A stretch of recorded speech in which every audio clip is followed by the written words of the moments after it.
کہ آج کل دماغوں میں یہ بٹھا دیا ہے شیطان نے کہ جا کر دعوت دینا کوئی ضروری نہیں ہے، جب آلات و ذرائع ہیں بات کے پہنچانے کے تو اس سے بھی دعوت دی جا سکتی ہے، جبکہ دعوت ایک وہ ایسا بدنی فریضہ ہے نماز کی طرح جو آپ کے خود جا کر دعوت دیے بغیر یہ فریضہ کسی قلم سے، کسی اخبار سے، کسی رسالے سے، کسی کتاب سے، کسی موبائل سے یہ فریضہ ادا نہیں ہوگا۔ میں آپ سے سب سے کھل کر کہہ رہا ہوں، یہ جو ایک دھوکہ لگا ہے لوگوں کو کہ بات کے پہنچانے کے ذرائع اور بھی ہیں، میں آپ سے کھل کر کہہ رہا ہوں، اس طرح نماز کا فریضہ خارجی کسی چیز سے ادا نہیں ہوگا، اس کے لیے آپ کے بدن کا استعمال اصل ہے۔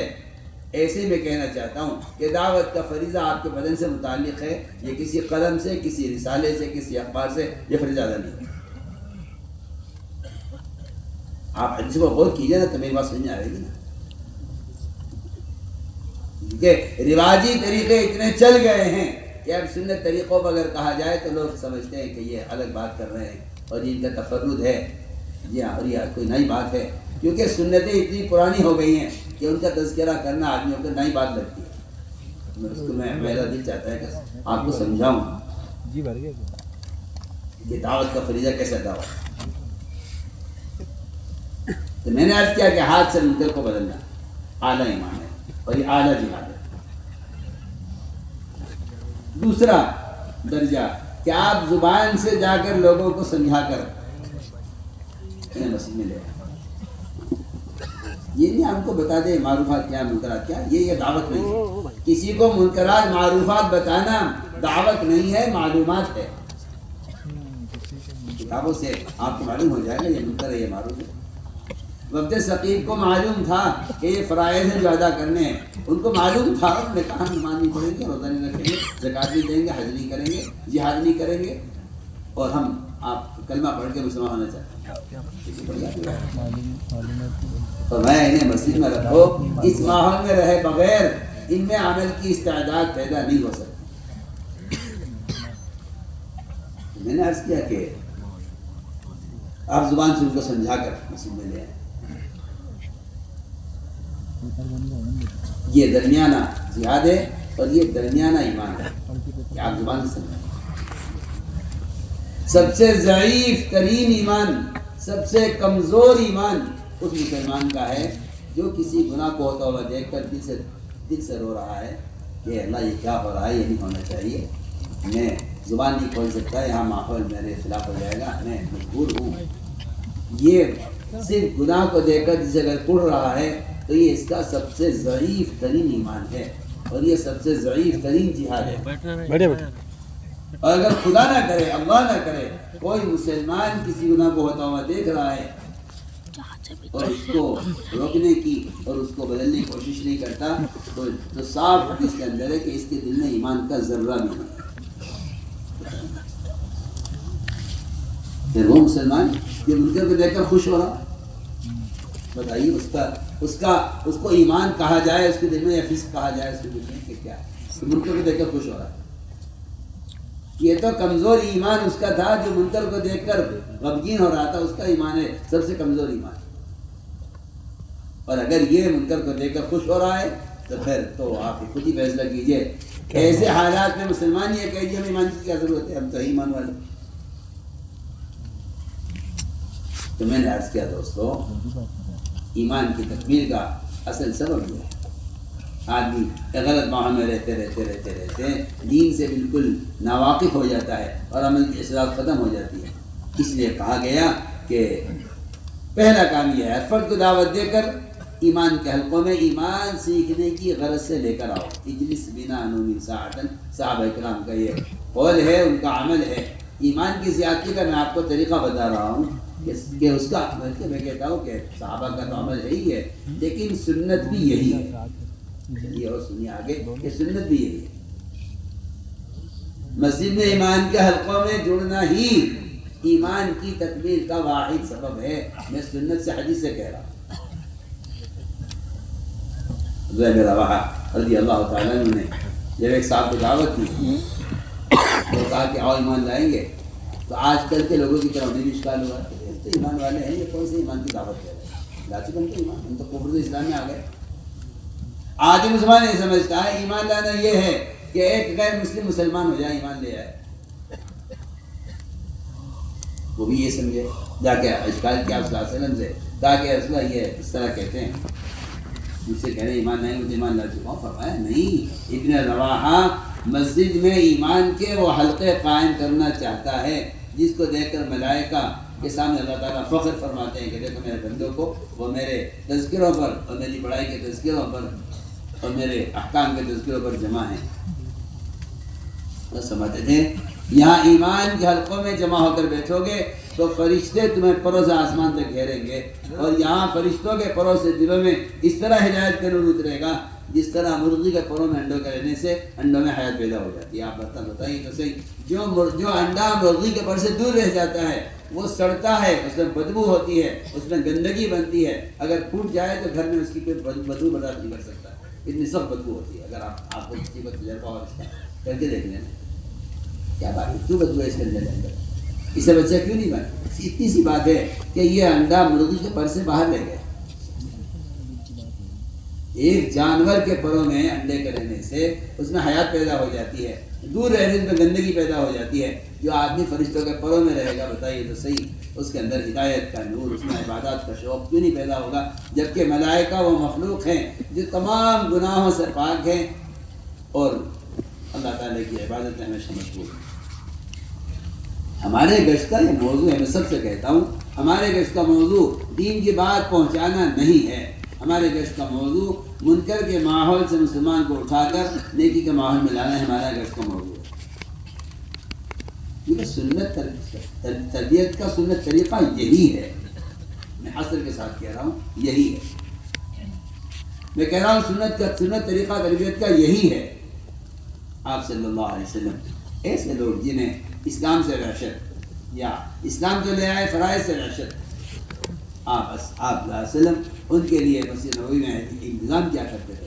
انہیں کھانا یہاں کھلاؤ، ان کا قیام یہاں کراؤ، ان کا خیمہ یہاں لگاؤ. بلکہ ایک آدمی چوری ہو گئی تو آپ صلی اللہ علیہ وسلم نے اس چور کو مسجد کے ستون سے باندھ دیا. یہ باندھنا سزا کے لیے نہیں تھا، مسجد میں رکھنے کے لیے تھا کہ اگر یہاں رہ گیا کچھ وقت اس دنوں چوری نہیں پیدا ہو جائے. لیکن کیا اب نماز کے لیے مسجد صرف رہ گئی ہے، وہ بھی جس کو نماز پڑھنی ہو. پڑھنا میرے دوستوں، مسجد تو یہ پورے دین کے وجود میں آنے کا اور اللہ کے ساتھ تعلق پیدا کرنے کا یہ ایک بنیادی جگہ تھی. آپ صلی اللہ علیہ وسلم تربیت اور تعلیم کے لیے آنے والے رکھتے تھے. ہمارے گشت کا موضوع ہے ہر فرد کو دعوت دے کر مسجد کے ماحول میں لے کر آنا. اس لیے کہ اس کا قدم اٹھانا مسجد کی طرف یہ اللہ کی طرف قدم اٹھانا ہے. اللہ تعالیٰ خود فرماتے ہیں جو بندہ میری طرف چل کر آتا ہے اس کی طرف دوڑ کر آتا ہے. اس لیے ہر مسلمان سے کوشش کر کے اس وقت کی نماز ادا کرا لینا، اس کو ایک حقوق جہنم میں جلنے سے بچا دینا.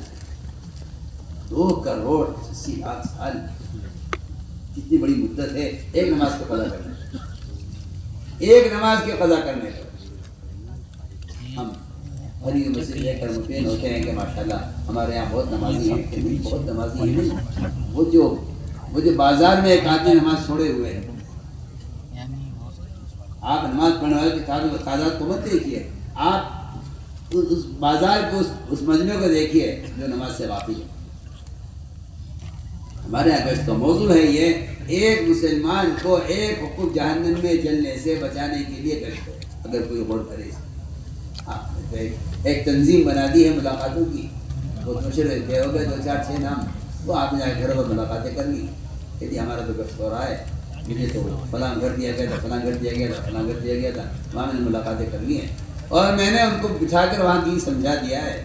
میں تو صاف کہتا ہوں کنویں میں گڑھے میں گرے ہوئے آدمی کو نکلنے کی ترغیب دے کر آ جانا، اس وقت کی جان نہیں بچے گی. ایسے ہی گشتوں میں لوگوں سے دین کی باتیں کر کے آ جانا، اس سے ان کی جان بچنے والی نہیں.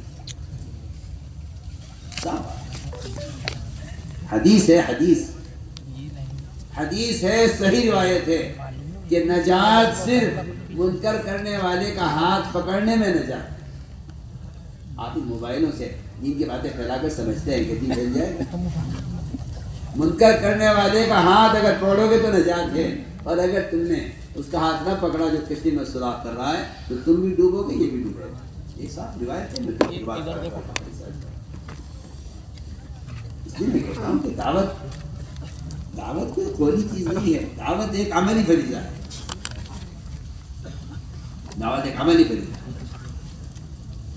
اس لیے پورا مجمع میرا تو دل چاہتا ہے، مجھے آپ سے بڑی امید ہے کہ اللہ نے تمہیں بڑی صلاحیت دی. اس کا پورا مجمع عزم کر لے کہ ہم انشاءاللہ 8 گھنٹے اپنی مسجد کے لیے فارغ کریں. یہ کہہ رہا ہوں کہ موسیٰ فرماتے کہ اس دعوت کے مقام کا مقصد لوگوں کے کاروبار، تجارتیں، ملازمتیں، ان کے کارخانے، ان کی سرمایہ داریاں، یہ شروعانہ مقصود ہے. رہبانیت کی دعوت نہیں. ان کا وقت، فارغ وقت چاہیے مسجد کے لیے. یہ شعبے شروعانہ مقصود نہیں ہے. لوگ حیرت کرتے ہیں، سوال کرتے ہیں، بلکہ یہ اعتراض کرتے ہیں کہ کیا 24 گھنٹے مسجد کیسے آباد ہو سکتی ہے؟ تمہارے اسٹیشن 24 گھنٹے کیسے آباد ہے؟ کیا وہاں جنات کام کرتے ہیں؟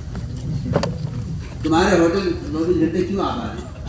کیا وہاں کوئی مخلوق کام کرتی ہے؟ یا ایسے کچھ لوگ ہیں جو تم نے بنائے ہیں جو 24 گھنٹے سوتے نہیں ہیں؟ ایئرپورٹ دیکھ لیجئے، اسٹیشن دیکھ لیجئے، اسپتال دیکھ لیجئے، آپ کارخانے دیکھ لیجئے، آپ ساری دنیا کا نظام اٹھا کے دیکھ لیجئے. وہاں شفٹیں بنی ہوئی ہیں، وہ لوگ کھاتے بھی ہیں، سوتے بھی ہیں، بھی بچے اس میں رہتے بھی ہیں، اپنی ضروریات پوری کرتے ہیں، تو ان کی ڈیوٹی کا وقت میں ڈیوٹی دیتے ہیں. میں کہتا ہوں کہ اگر صبح سے لے کے شام تک، شام سے لے کے صبح تک اس طرح اگر مسلمان بیٹھ کر ایک مرتبہ جماعت بنا لیں کہ کس وقت سے کس وقت تک مسجد کون لوٹ دے گا، تو میں کہتا ہوں کہ باہر کا سارا نظام اسی طرح چلتا رہے گا. اس لیے ہم اس نظام کو چھوڑنا یا اس نظام کا انکار کرنا نہیں چاہتے. ہم تو چاہتے ہیں کہ جس مسلمان کے پاس جتنا فارغ وقت ہے سب کو دے فرماتے تھے باہر کا جتنا باطل ہے صرف اس لیے ہے کہ مسلمان کا فارغ وقت مسجد سے باہر گزر رہا ہے. یہ اصل بازار کے باطل کی اور برے ماحول کا اصل سبب یہ ہے. مسلمان کا فارغ وقت مسجد کو مل جائے تو باہر کا سارا نظام تبدیل ہو جائے. اس طرح ہمیں روزانہ اپنے ایمان کی تکمیل کے لیے ایسا وقت فارغ کرنا پڑے گا. آپ دیکھیں، آپ ذرا نکل جائیں کسی قصائیوں کے محلے میں صبح، تو آپ کو سارے قصائی اپنی سولی پر دھار لگاتے ہوئے ملیں گے کہ بھائی ہمیں دلبری سے کام لینا ہے. صبح کو ہم اپنے اوزاروں پر دھار لگاتے ہیں، سولیوں پر اور کلاڑیوں پر. ایسے ہی آپ جائیے کسی بڑھئی اور کارپینٹر اور نجار کے علاقوں میں، تو آپ یہ دیکھیں کہ وہ صبح سویرے اپنے اوزاروں پر، اپنے رندوں پر اور اپنی آری پر دھار لگا رہے ہوں گے. تو کیا کر رہی ہے کہ بھائی یہ ہم جن پر ہمیں ان سے کام لینا ہے. میں کہتا ہوں کہ صبح مسجد میں ایمان کے حلقوں میں بیٹھ کر اپنے ایمان کی تجدید اور رگڑ کر دلوں سے اللہ کے غیر کا تعصب نکالنے کی اس لیے ضرورت ہے تاکہ صبح سے لے کے شام تک نمازوں کے، ذکر کے، تلاوت کے، معاملات کے، معاشرے کے، لائن کے جتنے بھی تقاضے اللہ کی طرف سے آئیں گے ہم پر احکام، ان کو ہم پورا کر سکیں. اس لیے ہم صبح اپنے ایمان کی تجدید کر رہے ہیں. جیسے ایک بڑھائی جو ہے وہ اپنے اوزاروں پر دھار لگاتا ہے دن سے کام لینے کے لیے. ساتھ تقاض کرتا ہوں کہ یہ اس ایمان کو تازہ کیے بغیر دن بھر ایمان کے تقاضے کیسے پورے کر سکتے؟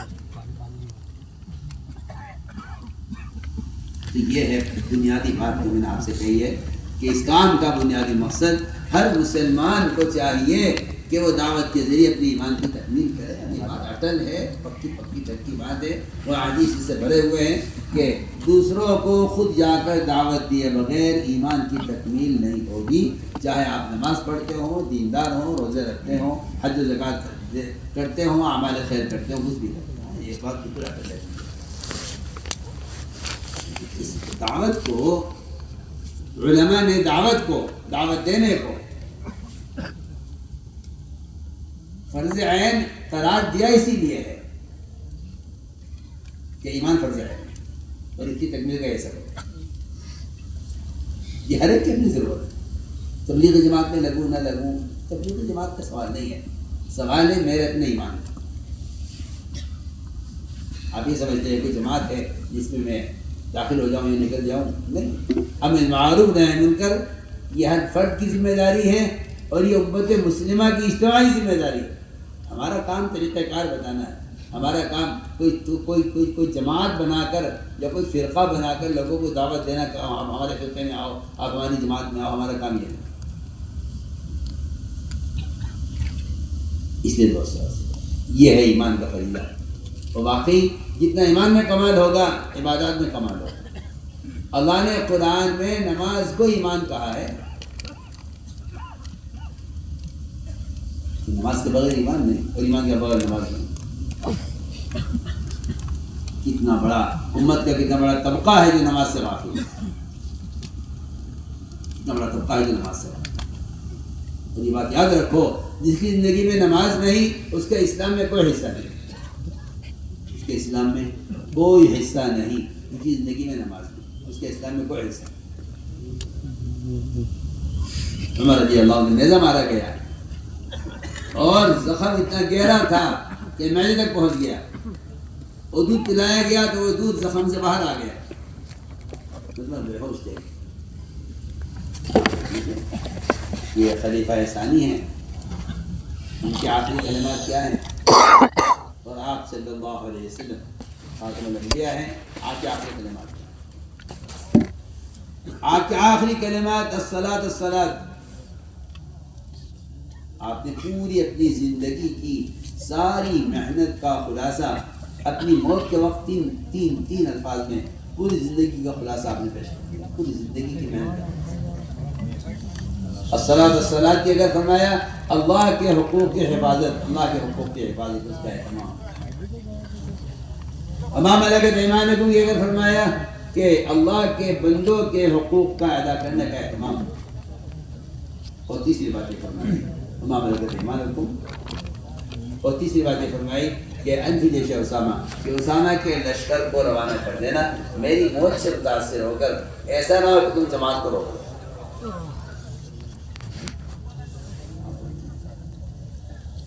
ایسا نہ تو جماعت کو روک لو. اور میں سمجھتا ہوں کہ بعض والوں کی رائے بدل رہی تھی. یہ جماعت کے بھیجنے کا موقع نہیں ہے. آپ صلی اللہ علیہ وسلم نے تو معلوم تھا کہ میرے بعد آنے والے حالات سے یہ متاثر ہو جائیں گے اور کہیں گے نکلنے کا وقت نہیں ہے. آج کل یہ بات بہت ہے مسلمانوں میں کہ نکلنا کیا ضروری ہے، نکلنے کا موقع نہیں ہے، نکلنے کا موقع نہیں ہے. آپ غور کریں سارے صحابہ، حضرت عمر، ابو بکر، عثمان، علی، عمر، عثمان، علی، انصار، مہاجرین، سب ایک طرف تھے. سب کی ایک ہی رائے کہ جماعت کے بھیجنے کا وقت نہیں. اتنا ابو بکر اڑے ہوئے تھے کہ نہیں. اور یہ کہا ابو بکر رہتے کہ منصوصات میں مشورہ نہیں ہے. جو چیز اللہ کی طرف سے طے شدہ ہے، جس کا امر ہے نکلنے کا، اسے مشورہ نہیں ہے. اور یہاں تک کہہ گیا تو عمر کو کہ عمر تو بڑا بہادر بنتا تھا، اس وقت آج اتنا بزدل کیوں ہو گیا؟ لوگ کہتے ہیں یہ حالات میں کیسے نہیں. تو میں نے عرض کیا حضور اکرم صلی اللہ علیہ وسلم نے اپنی وفات کے موقع پر اپنی پوری زندگی کی محنت کا خلاصہ 3 لفظوں میں دے دیا. اللہ کے حقوق، بندوں کے حقوق اور امت کو ان حقوق کے ادا کرنے پر لانے کی عملی محنت اسامہ کے لشکر کے. ادھر عمر رضی اللہ تعالیٰ عنہ نیزہ مارا گیا، معدے تک زخم پہنچ گیا. عتیبہ مایوس ہو گیا تمہیں کی حیات سے. کوشش میں تھے عمر ہوش میں آئے، کوئی آخری وصیت کریں، کوئی بات فرمائیں آخری. ساری کوشش ہو گئی اور تمہر ہوش میں نہیں آیا. کسی نے کہا انہیں ہوش میں لانا ہے تو نکار میں نماز پڑھ دو. جی سوچیا کہا عمر نماز. فرمایا ایک دم ہوش آ گیا نماز کے نام سے. فرمایا ہاں نماز کی زندگی میں نماز نہیں ہے، اس کے اسلام میں کوئی حصہ نہیں ہے. آپ اسے اندازہ کر لیجئے کہ جس آدمی کو نیزہ مارا گیا ہو، زہریلا نیزہ، زہر نے بجھایا ہوا، اور وہ معدے تک پہنچ گیا ہو اور بے ہوشی طاری ہو اور اطباء ان کے حیات سے مایوس ہو گئے ہوں، اس کو اس بے ہوشی میں نماز کے نام سے ہوش آ گیا، تو میں سمجھتا ہوں کہ پھر تاجر کی بے ہوشی سے زیادہ ہے، کارخانہ دار کی بے ہوشی سے زیادہ ہے. وزیر کی، صدر کی اور جو ہے ان سرمایہ داروں کی جو دنیا کے کاموں میں مشغول ہو کر نماز کو بھول جاتے ہیں، ان کی بے ہوشی اس سے بھی زیادہ ہے، کیونکہ وہاں عمر رضی اللہ تعالیٰ عنہ کو اس بے ہوشی میں نماز کے نام سے ہوش آ گیا۔ یہاں برابر کی مسجد سے اذان آ رہی ہوتی ہے، اذان کی آواز آ رہی ہوتی ہے، اس تاجر کو نہیں معلوم کہ اذان کا ہو۔ اس لیے ہم عرض کر رہے ہیں کہ نماز کفر اسلام کے درمیان نماز کا فرق ہے۔ کافر کوئی بھی اچھا کام کر سکتا ہے، نماز نہیں پڑھ سکتا، مسلمان کوئی بڑا کام کر سکتا ہے، نماز نہیں پڑھ سکتا، یہ فرق ہے دونوں۔ میں تو کہا کرتا ہوں کہ مسلمان سے نماز کے لیے کہتے ہیں شرم آتا ہے۔ نماز پڑھنے کا جو حکم ہوا تھا وہ تو ان کے لیے ہوا تھا جو اسلام میں داخل ہو رہے ہوتے ہیں۔ یہ دیکھو نماز پڑھنی ہوگی، روزہ رکھنا ہوگا، زکوٰۃ دینی ہوگی، حج کرنا ہوگا، یہ اسلام کے فرائض اسلام میں داخل ہونے کو بتائے جاتے تھے۔ مجھے کہیں ملا نہیں کہ مسلمانوں کو نماز پڑھنے کا حکم دیا جا رہا ہو، کبھی مسلمان نماز پڑھا جا رہا۔ سوچیے منافقین کی مجال نہیں تھی کہ جماعت کی نماز چھوڑ دیں۔ تہجد کی نماز میں منافقین آ جایا کرتے تھے، وہ سمجھتے اگر نماز چھوڑ دی تو اس کو مسلمانوں میں سے جماعت سے باہر نکل جائے گا، اتنی اہمیت تھی نماز۔ اس لیے خود بھی عذاب سے بچو، دوسروں کو بھی عذاب سے بچاؤ، اس لیے کہ اگر بے نمازی پر عذاب آئے گا، اگر بے نمازی پر عذاب آیا، سنیے میں کیا کہہ رہا ہوں، اگر بے نمازی پر عذاب آیا تو نماز پڑھنے والے بھی نہیں بچے۔ میری کیا پتہ ہے، میں تو پڑھتا ہوں، میری کیا پتہ ہے مجھے کیوں عذاب آیا؟ کہ آپ پر عذاب اس لیے آیا کہ آپ نے اس کو نماز پر آمادہ نہیں کیا۔ بالکل یقینی بات ہے، نماز کا چھوڑنا منکر ہے، اور جو آدمی دوسرے کو منکر سے نہیں روک رہا ہے، اگر اللہ کا عذاب آئے گا تو پھر نجات صرف ان کو ہوگی جو دوسروں کو منکر سے روکتے تھے۔ قرآن کی آیت کا ترجمہ کر رہا ہوں، فَلَمَّا نَسُوا مَا ذُكِّرُوا بِهِ أَنجَيْنَا الَّذِينَ يَنْهَوْنَ عَنِ السُّوءِ، کہ اگر عذاب آیا نہ ماننے والوں پر تو اللہ تعالیٰ کی طرف نجات صرف دعوت دینے والوں کو ہوگی جو ان کو منکر سے روکا کرتے ہیں۔ میرے دوست نماز پڑھتے ہیں، لیکن یہ نماز اللہ تعالیٰ کے خزانوں سے براہ راست فائدے اٹھانے کے لیے ہے، اور براہ راست فائدے کیا؟ براہ راست اللہ کے خزانوں جوڑ دینے والی نماز ہے، اور نماز یقیناً منکر سے روک دے گی۔ اگر کوئی شخص نماز پڑھتے ہوئے بھی کوئی گناہ کرتا ہے تو یہ اس بات کی پکی علامت ہے کہ اس کی نماز میں نقصان ہے، اس کی نماز نہ کرنی، یہ نماز میں اثر نہیں دکھلا رہی۔ اس لیے فرمایا کہ نماز کو درست کر کے پڑھو۔ حدیث میں آتا ہے اگر کوئی شخص رکوع سے اٹھنے کے بعد اپنی کمر کو سیدھا نہیں رکھتا تو اللہ اس کے نماز کی طرف اٹھا کر نہیں دے۔ صاف روایت ہے من لم يقم صلبه بين الركوع والسجود لن يرد الى صلاته، اللہ اس کی نماز کی طرف نظر نہیں اٹھا کر دیکھتے کہ جس کی نماز میں رکوع کے اندر اطمینان نہ ہو۔ ایک صاحب نے نماز پڑھی، جلدی پڑھی، آپ نے بار بار حکم لگایا جاؤ نماز پڑھو، تم نے نماز نہیں پڑھی۔ فرمایا نماز تم نے پڑھی ہی نہیں۔ اس لیے بعض صحابہ کا تو بعض ائمہ کا تو اس پر مذہب یہ ہے کہ نماز ادا ہی نہیں ہوگی اگر اطمینان نہیں۔ اس لیے میں نے عرض کیا کہ نماز پر ہمیں 3 طرح محنت کرنی ہے۔ پہلی محنت نماز کا ظاہر درست ہے، نماز کا ظاہر درست ہے۔ دوسری محنت نماز پر کہ نماز میں اللہ کا دھیان لایا جائے، اور تیسری بات یہ ہے کہ نماز کے ذریعے اللہ تعالیٰ سے مدد لو، اور اس کا مدد لینے کا یہ شرط یہ ہے کہ آپ اسباب کو پیچھے کر دیں اور نماز کو پہلے کر دیں۔ نماز کے ذریعے مدد لینے کے لیے شرط یہ ہے کہ آپ کو اقدام وقت کرنے پڑیں گے۔ ایک صحابی چلے تجارت کرنے کے لیے، پوچھا آپ سے بہن جانا چاہتے ہیں تجارت کے لیے؟ فرمایا ہاں جاؤ، لیکن آپ نے فرمایا پہلے 2 رکعت نماز پڑھی۔ تجارت سے نہیں روکا، لیکن نماز کو تجارت پر مقدم کیا۔ فرمایا کرتے تھے کہ تیری نماز کا اللہ امتحان اس طرح دیں گے کہ ادھر اذان ہوگی مغرب کی، ادھر گاہک آ جائے گا۔ اب تیرا امتحان ہے، اگر تو واقعی اگر ایمان ہے تو یہ کہے گا گاہک سے آ جاؤ نماز کے لیے، تم بھی چلو میں بھی چل رہا ہوں۔ واقعی میں کہتا ہوں کہ اپنے ایمان کو بچانے کا ایک واحد ذریعہ ہے، یہ واحد ذریعہ کہہ رہا ہوں، اللہ کی قسم واحد ذریعہ کہہ رہا ہوں کہ اپنے ایمان کے بچانے کا واحد ذریعہ یہ ہے کہ دوسروں کو دعوت ہے۔ مگر یہ باتیں لوگوں کو سمجھ آتی نہیں ہیں، وہ کہتے ہیں غلو کہہ کے بات ڈال دیتے ہیں۔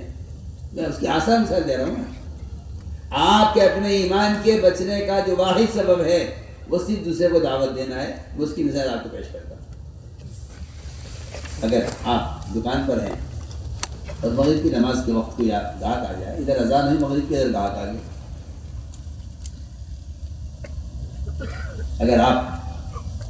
اگر آپ اس گاہک کو کہیں آؤ میرے ساتھ نماز پڑھنے چلو, پھر تو آپ کی نماز محفوظ ہے.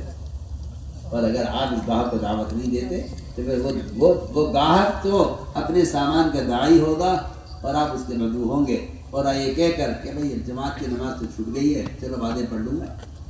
اچھی بات ہے, جماعت کی نماز چھوڑ دینا. آپ تو کہتے ہیں سنت چھوٹ گئی ہے, ہم کہتے ہیں نہیں, اللہ کی عدالت میں آپ کو بلایا تھا, آپ نے جانے سے انکار کر دیا. آپ کہاں جماعت کی نماز سنت ہے؟ آپ کہتے ہیں جماعت کی نماز فرض نہیں سنت ہے, ہم کہتے ہیں یہاں فرض سنت کا سوال نہیں ہے. یہاں آپ کو عدالت سے سمن ملا تھا, آپ کو بلایا گیا تھا, آپ نے آنے سے انکار کر دیا. اور سب بیان میں عرض کرو, بیان نقل کرو اس کا. فرمایا کہ اگر سمن پر نہیں گئے تو پھر دکان پر کی گرفتار کر دیں. میں تجھے بے گناہ تھا, مجھے تو جھوٹا مقدمہ کر دیا, میں تجھے بالکل بے گناہ تھا, میرا کاروبار بند کر دیا. عجیب قسم کے لوگ ہیں, اور بڑا تعصب ہے ان کے اندر, مسلمانوں کا کاروبار نہیں چلنے دیتے. میں بھی تو سوچوں, میں نے اللہ کا کون سا حق ضائع کیا ہے کہ اللہ نے میری دنیا پر دوسرے کو مسلط کر دیا؟ میں نے اللہ کا کون سا حق ضائع کیا ہے؟ اللہ نے میری دکان پر جھوٹا مقدمہ ڈال دیا. میں نے کون سا حکم ضائع کیا ہے؟ لوگ زکوٰۃ نہیں دیتے زکوٰۃ. دیکھیے وہاں آپ پر جب ٹیکس مسلط کیے جاتے ہیں تو آپ کہتے ہیں ظلم ہے, کیوں زکوٰۃ نہیں دیتے. سودی قرضے, سودی کاروبار, سودی کاروبار. اور جب حالات آتے ہیں تو کہتے ہیں دیکھو یہ ظالم ہم پر ظلم کر رہے ہیں. نہیں, وما ظلمناہم ولکن کانوا هم الظالمین. اللہ نے کسی پر ظلم کرتے ہیں نہ کسی پر ظالم مسلط کرتے ہیں. وہ تو جو خود اللہ کے احکام کو توڑ کر ظلم کرتے ہیں, اللہ تعالیٰ ان پر ظالموں کو مسلط کرتے ہیں. یہ اپنے آپ کو مظلوم کہہ رہا ہے.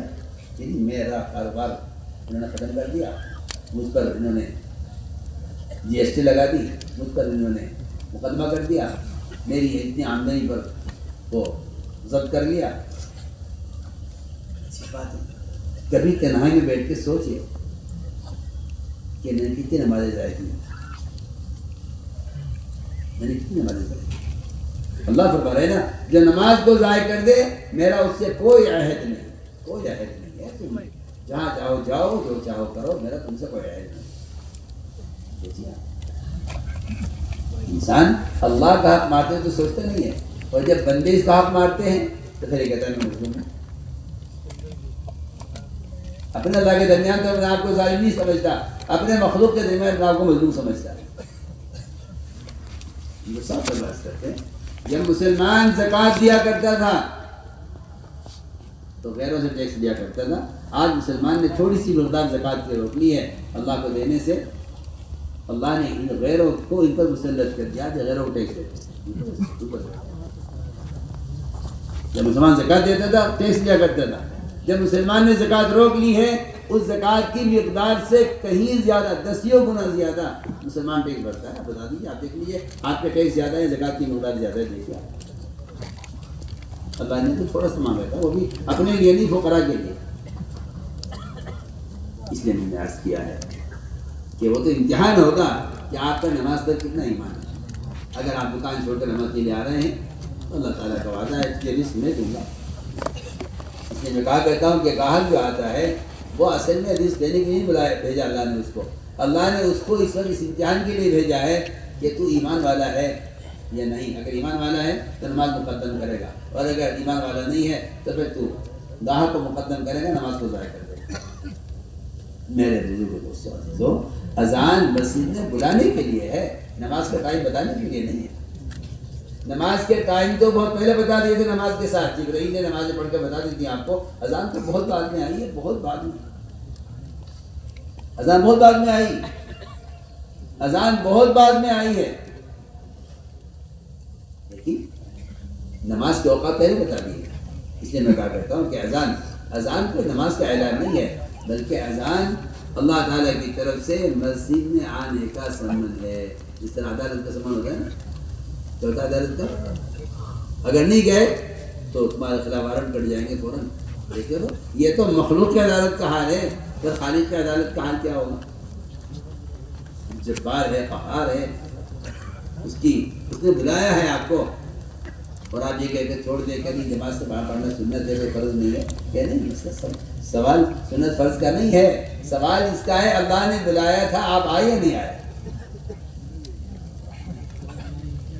تو میرے دوستو، اس طرح ہمیں اپنی نمازوں میں کمال پیدا کرنا ہے، اور تہجد کا اپنے آپ کو عادی بناؤ. اس لیے کہ تہجد، اللہ اکبر، اس سے بڑی خیر کوئی نہیں ہے، اور اس سے زیادہ عمل کی استعداد پیدا ہونے، اور اس سے زیادہ جو ہے علم کھلنے کا اور کوئی ذریعہ نہیں.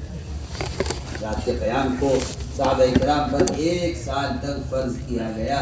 جب صحابہ تہجد کا عادی ہو گئے تو اسے نفل کیا گیا، ورنہ 1 سال تہجد صحابہ پر فرض رہی ہے. بلکہ قرآن میں یہاں تک ملتا ہے کہ ایک مومن اور ایک غیر مسلمان اور غیر مسلم، ایک مومن اور ایک کافر کے درمیان جو فرق ہے، وہ فرق یہ ہے کہ کافر کا بستر تو رات سے لے کر صبح تک بوجھل رہے گا، اس کے جسم سے وہ سوئے گا صبح تک. اور مومن کی علامت یہ ہے کہ ان کے پہلو بستروں سے رات کو دور رہیں گے، قیام میں اور رکوع میں اور سجدے میں اور دعاؤں میں، اور پورا دن گزرے گا ان کا اللہ تعالیٰ کی رحمت کی امید پر اور اللہ سے ڈرتے ہوئے. میں نے عرض کیا کہ ہمیں اس طرح تہجد کا اپنے آپ کو عادی بنانا ہے، اور صاف بالکل واضح بات ہے کہ ان سارے اعمال کا وقت پر ہونے کی جو عادت پڑے گی وہ اصل خروج سے پڑے گی. اس لیے کہ آدمی اگر اپنے دنیا کے نظام میں بیٹھا ہوا ہے اور اس نظام کی وجہ سے ان سارے اعمال کے کرنے کی عادت ختم ہو گئی ہے، تو اس سب کو چھوڑ کر نکلنا پڑے گا. ہر سال 4 مہینے کی جو دعوت ہے اس کا اصل مقصد یہ تھا تاکہ سال کا کچھ حصہ ایسا ہو جس میں کم سے کم 4 مہینے یہ اپنے کاروبار کو چھوڑ کر، جس کی وجہ سے اعمال میں غفلت ہو رہی ہے، جس کی وجہ سے خود تلاوت میں غفلت ہو رہی ہے، جس کی وجہ سے خود دعوت کا عمل کرنے میں غفلت ہو رہی ہے، 4 مہینے سب چھوڑ کر آدمی یکسو ہو کر نکلے عمل کے ماحول میں، تاکہ اسے عمل کی عادت باقی رہے. اس لیے میں نے عرض کیا چیزوں کی نمازوں میں کمال پیدا کرنا. اور یہ بات حق ہے کہ جب تک فضائل کا علم نہ ہو عمل کی رغبت نہیں پیدا ہوتی، عمل کا شوق نہیں پیدا ہوتا. ایک مزدور مزدوری میں پسینہ پسینہ ہو جاتا ہے کیونکہ اسے معلوم ہے کہ اس کا مالک اسے اس کام کے پورا ہونے پر 100 روپے دے گا. وہ اپنے آپ کو تھکا دیتا ہے اس کے لیے کہ مجھے 100 روپے دے رہے ہیں. لیکن مسلمان کو اللہ کے وعدوں کا نہ یقین ہے نہ وعدوں کی امید ہے. یہ عمل کو چھوڑ کر بیٹھا ہوا ہے، اسے اللہ تعالیٰ کی طرف سے ملنے والی مزدوری پر نہ کوئی اس کی طلب ہے نہ اس کو کوئی یقین ہے. اس لیے فرمایا کہ فضائل کی تعلیم میں جم کر بیٹھو اور اللہ کے وعدوں کو سنو. فضائل کی تعلیم میں فضائل اعمال مع فضائل صدقات اور بنیادی کتاب 6 نمبروں سے متعلق منتخب احادیث، اس کی تعلیم کا بہت اہتمام کرو. اس لیے کہ 6 نمبر یہ کوئی نمبر نہیں ہے، صفات ہے جنہیں اندر پیدا کرتا ہے. اور ان صفات کو کی حقیقت کو سمجھنے کے لیے یہ احادیث کا مجموعہ اور ذخیرہ ہے جو جمع کیا ہے منتخب احادیث میں. اس سے تعلیم کا بھی اہتمام کرو اور تنہائیوں میں بھی اس کتاب سے احادیث یاد کرنے کی کوشش کرو. تعلیم کے ساتھ تعلیمی گشت بھی کرو کہ ہر فرد کو دعوت دے کر عمل میں لا کر جوڑو. سارے محدثین کا امام رضی اللہ تعالیٰ عنہ تعلیم مسجد میں ہو رہی تھی اور وہ بازار سے لوگوں کو مسجدیں بھیج رہے تھے. یہ تعلیمی گشت امام المحدثین کی سنت ہے اور یہ ان کا طریقہ ہے. اس لیے ہم تاکید سے عرض کرتے ہیں کہ مسجدوں کے اندر فضائل کی تعلیم کا اہتمام اور ملاقاتیں کر کے تعلیم ہونا تعلیم نہیں ہے، ہر مسلمان کا تعلیم میں شریک ہونا اصل کا. آپ یہ دیکھیں نا تعداد بازار میں لوگوں کی، آپ مسجد میں حلقے میں بیٹھنے والوں کی تعداد سے مطمئن ہیں، لیکن آپ بازار میں جو مجمع ہے، جو عوام ہیں جنہیں دین کی اس خبر نہیں ہے، آپ اس کو نظر انداز کر کے آپ اس سے مطمئن ہو کہ ماشاءاللہ ہماری مسجد میں تو 50 آدمی تعلیم میں بیٹھتے ہیں. 50 آدمی آپ یہاں دیکھ رہے ہیں، یہ 5000 آدمی جو باہر کھڑے ہوئے ہیں، ان کے آئے بغیر آپ کو اطمینان یہ سے ہو سکتا ہے. ایک ایک ہاتھ پکڑ کر ایک ایک سنیاس جا کر یعنی 2.5 گھنٹے کی تھکا دینے والی ہمیں اس طرح دعوت دے کر ادھر دیکھو کیا ہو گیا؟ تشریف رکھو، بیٹھ جاؤ۔ کیا ہو رہا ہے؟ بیٹھو بیٹھو، نیچے بیٹھ جاؤ۔ کیا دیکھ رہے ہو؟ بس سنو دھیان سے۔ شیطان آ جاتا ہے اور تم سارے شیطان بن جاتے ہو اس کے پیچھے۔ خاموش ہو کے بات سنو۔ ہمیں چاہیے کہ اپنی جو ہے اپنی نماز کو اور اپنے سارے معاملات کو اور اپنی عبادات کو سنت کریں، اور اس کے لیے ضروری ہے کہ مسجد اس طرح فضائل کے حلقے قائم ہوں، اسی طرح مسجد میں مسائل کے حلقے بھی قائم ہوں۔ یہ بہت اہم بات ہے۔ ہم علماء سے بار بار اس کی درخواست کرتے ہیں کہ علماء مسجدوں کو وقت دیں اور عوام سے اختلاط کریں۔ ایک مسلمانوں کی اکثریت نہیں جانتی کلمہ کیا ہے، نماز کیا ہے اور غسل کے فرائض کیا ہے، نہیں معلوم۔ ایک ایک کو مسجد کے ماحول میں لانا اور مسائل کے حلقوں میں بٹھانا اور علماء کی صحبت میں رہ کر، ہم تو صاف طور عرض کرتے ہیں کہ علماء کی صحبت کے بغیر نہ علم حاصل کیا جا سکتا ہے، نہ تربیت، نہ کوئی تربیت ہو سکتی ہے۔ تربیت کے لیے اور مسائل سے سیکھنے کے لیے سب سے بنیادی سبب علماء کی صحبت ہے۔ اس لیے ہم علماء درخواست کرتے ہیں کہ مسجدوں کو روزانہ وقت دیں۔ جس طرح فضائل کا حلقہ مسجد میں اہم ہے، ضروری ہے، اس کے ساتھ ساتھ مسائل کا حلقہ بھی انتہائی ضروری ہے۔ چاہے 10 منٹ کے لیے، 15 منٹ کے لیے ایک آدمی مسجد میں آیا ہے، اس کو لے کے بیٹھے، اس کا حال معلوم کریں۔ حضور اکرم صلی اللہ علیہ وسلم آنے والے کا حال معلوم کرتے تھے۔ میں کہتا ہوں کہ علماء اور عوام کا ایسا جوڑ ہونا چاہیے جس طرح ڈاکٹر مریض کا ایک آپس کا تعلق ہوتا ہے اور مریض اپنی ساری بات ڈاکٹر کے سامنے پیش کرتا ہے، ڈاکٹر مریض کا حال دیکھ کر دوا تجویز کرتا ہے۔ عوام اور علماء اگر اس طرح نہیں ملیں گے تو میں کہتا ہوں کہ صرف ان اخبار رسائل سے اور ان نشر و اشاعت سے تو امت کو نہ ہدایت ہونی ہے، نہ تربیت ہونی ہے، نہ امت کو یہ معلوم ہو سکتا ہے کہ دین کیا ہے، فرائض کیا ہے۔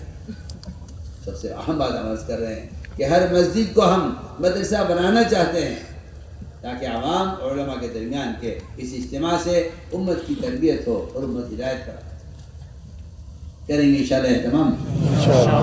اسی طرح میرے بزرگوں، دوستوں، عزیزوں، ایک بہت بنیادی بات یہ ہے کہ جتنا بھی دین ہے اس پر چلنے کے لیے راستہ دیکھیں گے، روشنی چاہیے۔ بے شک آدمی کو دینی معلومات ہے، ذکر نہیں۔ دینی معلومات کا ہونا ایسا ہے جیسا کوئی آدمی اپنے گھر کا راستہ جانتا ہے مگر اندھیرے میں کھڑا ہے۔ آپ گھر کے جغرافیہ جانتے ہیں اپنے، آپ کمرے میں کھڑے ہوئے ہیں، آپ روشنی اندھیرا ہو جائے، بالکل لائٹ چلی جائے تو آپ کو نہیں معلوم کہ میں کدھر کھڑا ہوں، دروازہ کدھر ہے، بستر کدھر ہے، چارپائی کدھر ہے اور بیت الخلا کدھر، آپ کو نہیں معلوم۔ آپ کھڑے رہ جائیں گے، وہاں ایک قدم آگے بڑھا سکتے ہیں آگے۔ آپ سوچیں گے میں اس وقت آپ کو گھر کا نقشہ آپ کے ذہن میں ہے مگر آپ ایک قدم اٹھا سکتے کہ آپ کو معلوم نہیں دروازہ کدھر ہے۔ میں آپ سے ساتھ عرض کرتا ہوں، اگر اللہ کے ذکر کا اہتمام نہیں ہے تو مسلمان نہیں جان سکتا کہ تجارت میں اللہ کا کیا حکم ہے اور زراعت میں کیا حکم ہے، میں حکومت میں میرے لیے اللہ کے کیا احکام ہیں۔ اس لیے سب سے بنیادی چیز اس علم کے مطابق چلنے کے لیے اللہ کا ذکر ہے۔ اس سے ہمیں اللہ تعالیٰ کے احکام پر چلنے کے لیے روشنی ملے گی، اللہ کے ذکر کا اہتمام۔ اس لیے کہ جو قلب ذکر نہیں کر رہا ہے وہ تو صرف کافر کا قلب ہے جو اللہ تعالیٰ کے ذکر سے غافل رہتا ہے، ورنہ مومن کا دل تو اللہ تعالیٰ کے ذکر سے آباد اور اس کی زبان اللہ کے ذکر سے تر رہتی ہے۔ صبح شام کی تسبیحات کا خوب اہتمام ہو، ایک بھی تیسرے کلمے کی سبحان اللہ، الحمدللہ، لا الہ الا اللہ، اللہ اکبر، ولا حول ولا قوت الا باللہ العلی العظیم، ایک بھی دشمن کے استغفار کی، یہ تین تکبیر صبح شام جی لگا کر اللہ کے متوجہ ہو کر پڑھنے کا خوب اہتمام فرمائیں۔ ہمارے نکلنے کی غرض ہی یہی ہے اللہ کے راستے میں، تاکہ سارے اعمال وقت پر ہوں۔ جس طرح ہسپتال میں مریض کو ہر چیز وقت پر ملتی ہے اور وہ صحت یاب ہو جاتا ہے، اللہ کے راستے میں نکلنے کی بڑی بنیادی غرض یہ ہے کہ وہاں تہجد وقت پر ملے گی، اشراق چارج وقت پر ملے گی، وہاں صبح شام کی تسبیحات وقت پر ملیں گی، وہاں تعلیم کے حلقے وقت پر ملیں گے، یہ صحت یاب ہو جائے گا، ہدایت یافتہ ہو جائے گا۔ عمل کے ماحول میں رہنے کے لیے نکلنا ہے، عمل کے ماحول میں رہنے کے لیے نکلنا ہے۔ اس لیے ہم تاکید سے کہہ رہے ہیں کہ صبح شام کی تسبیحات کا اہتمام کریں۔ تمام اذکار میں افضل ذکر قرآن کی تلاوت ہے، اس کو تو آپ اپنے لیے لازم فرق کر لیجئے، اس لیے کہ اگر قرآن کی تلاوت نہیں ہے، عثمان فرماتے رضی اللہ تعالیٰ عنہ، مجھے یہ بات پسند نہیں ہے کہ مجھ پر ایک دن گزر جائے اور وہ قرآن کھول کر دیکھ کر نہ پڑھوں، مجھے بات پسند نہیں ہے۔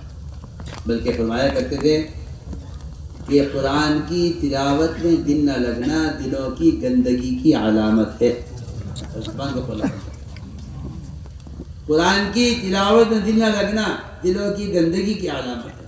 اس لیے پورا مجمع عزم کر لے کہ انشاءاللہ ہمیں جو سیکھے ہوئے نہیں ہے وہ قرآن سیکھیں، جو سیکھے ہوئے ہیں ایک دن ایسا گزر جائے کہ آپ قرآن کھول کر دیکھ کر نہ پڑھیں، اس کا مطلب ہے کہ آپ کا اللہ کا کوئی تعلق باقی نہیں رہا ہے، ورنہ جن کو اس سے تعلق ہوتا ہے وہ ان کے تذکرے کرتے ہیں، وہ ان کا ذکر کرتے ہیں۔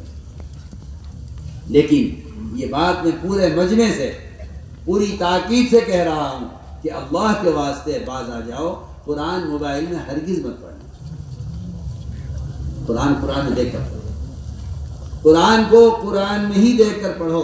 موبائل میں قرآن کا پڑھنا قرآن کی بے حرمتی ہے، قرآن کی توہین ہے، اور یہ گناہ ہے اور یہ ناجائز ہے، اور قرآن کو موبائل کے اندر پڑھنا یہ قرآن کو کھیل بنانا ہے۔ میں کوئی خامخواہ نہیں بول رہا ہوں، بلکہ میرا دل چاہتا ہے کہ آپ کو پہلے بتاؤں کہ اس کی وجہ کیا ہے۔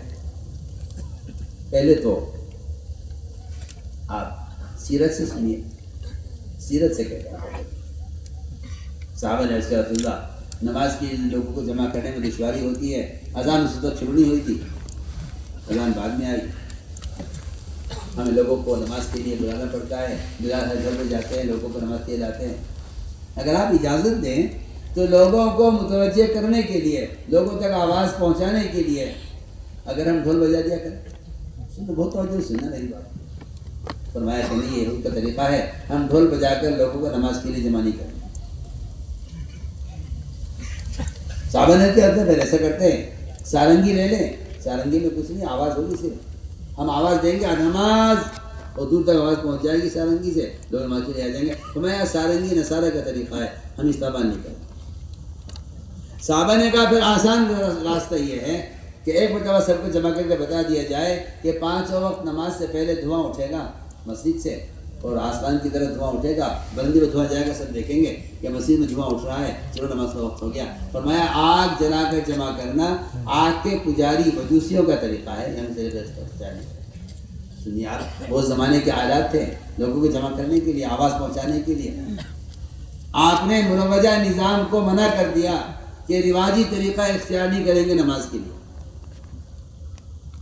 جب وہ میں تو بہت بنیادی بات سب سے علماء ہوں یا عوام سب سے کہہ، وہ سارنگی مصیب آواز ہے، وہ ترقی کر کے یہاں تک پہنچی کہ پھر آپ کہیں بیٹھے ہیں کسی ملک میں، آواز کسی ملک میں جا رہی ہے، وہ ترقی ہوتے ہوتے ہوتے ہوتے وہ ریڈیو بن گئے۔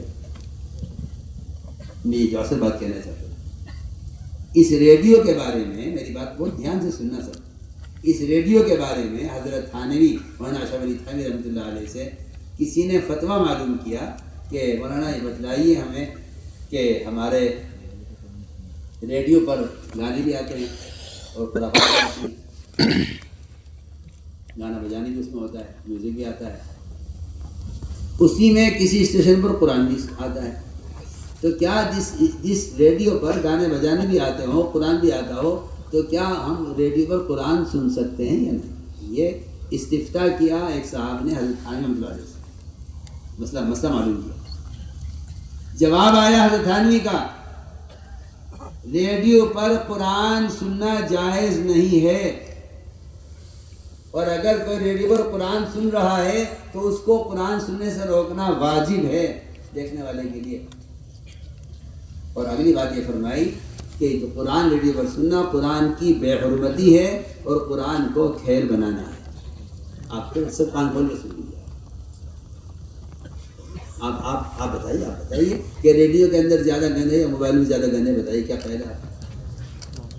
بتائیے، پھر بھی احساس مردہ ہوئے، پھر بھی کوئی احترام نہیں ہے قرآن کا۔ اپنے ماں باپ کی تصویر آپ قرآن میں نہیں رکھ سکتے، آپ کہتے ہیں قرآن کی عظمت کے خلاف ہے،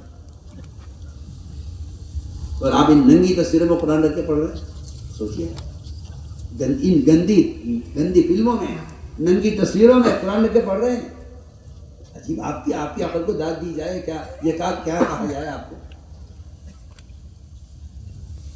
یہ کچھ نہیں ہے، یہود و نصارہ کے یہ طریقے اور یہ ان کے فتنے ہیں مسلمانوں کے دلوں سے قرآن کی عظمت کو نکالنے کا، اور کچھ نہیں۔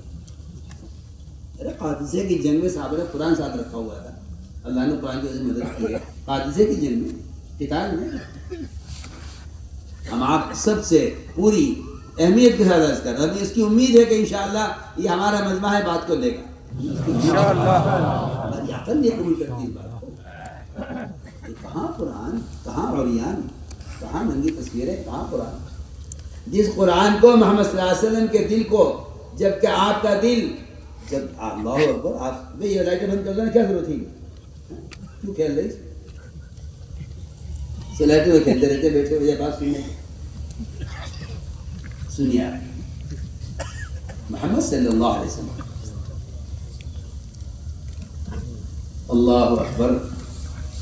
اپنے تمام اجداد اور آبا کی پیٹھوں میں آپ منتقل ہوتے ہوئے آئے ہیں، اور آپ صلی اللہ علیہ وسلم شروع سے لے کے آخر تک ایمان والوں کے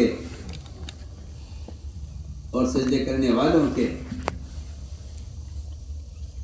درمیان سے منتقل ہوتے ہوئے آئے. آپ کے نسب میں کہیں شرک نہیں، اوپر تک کہیں شرک نہیں. سوچیے اللہ لکھائے میں قل احد نور عظیم تلال آخر وجوہ الساجدین تقلب فیہم قرنا فقرن الى ان جاء خیر المرسلین.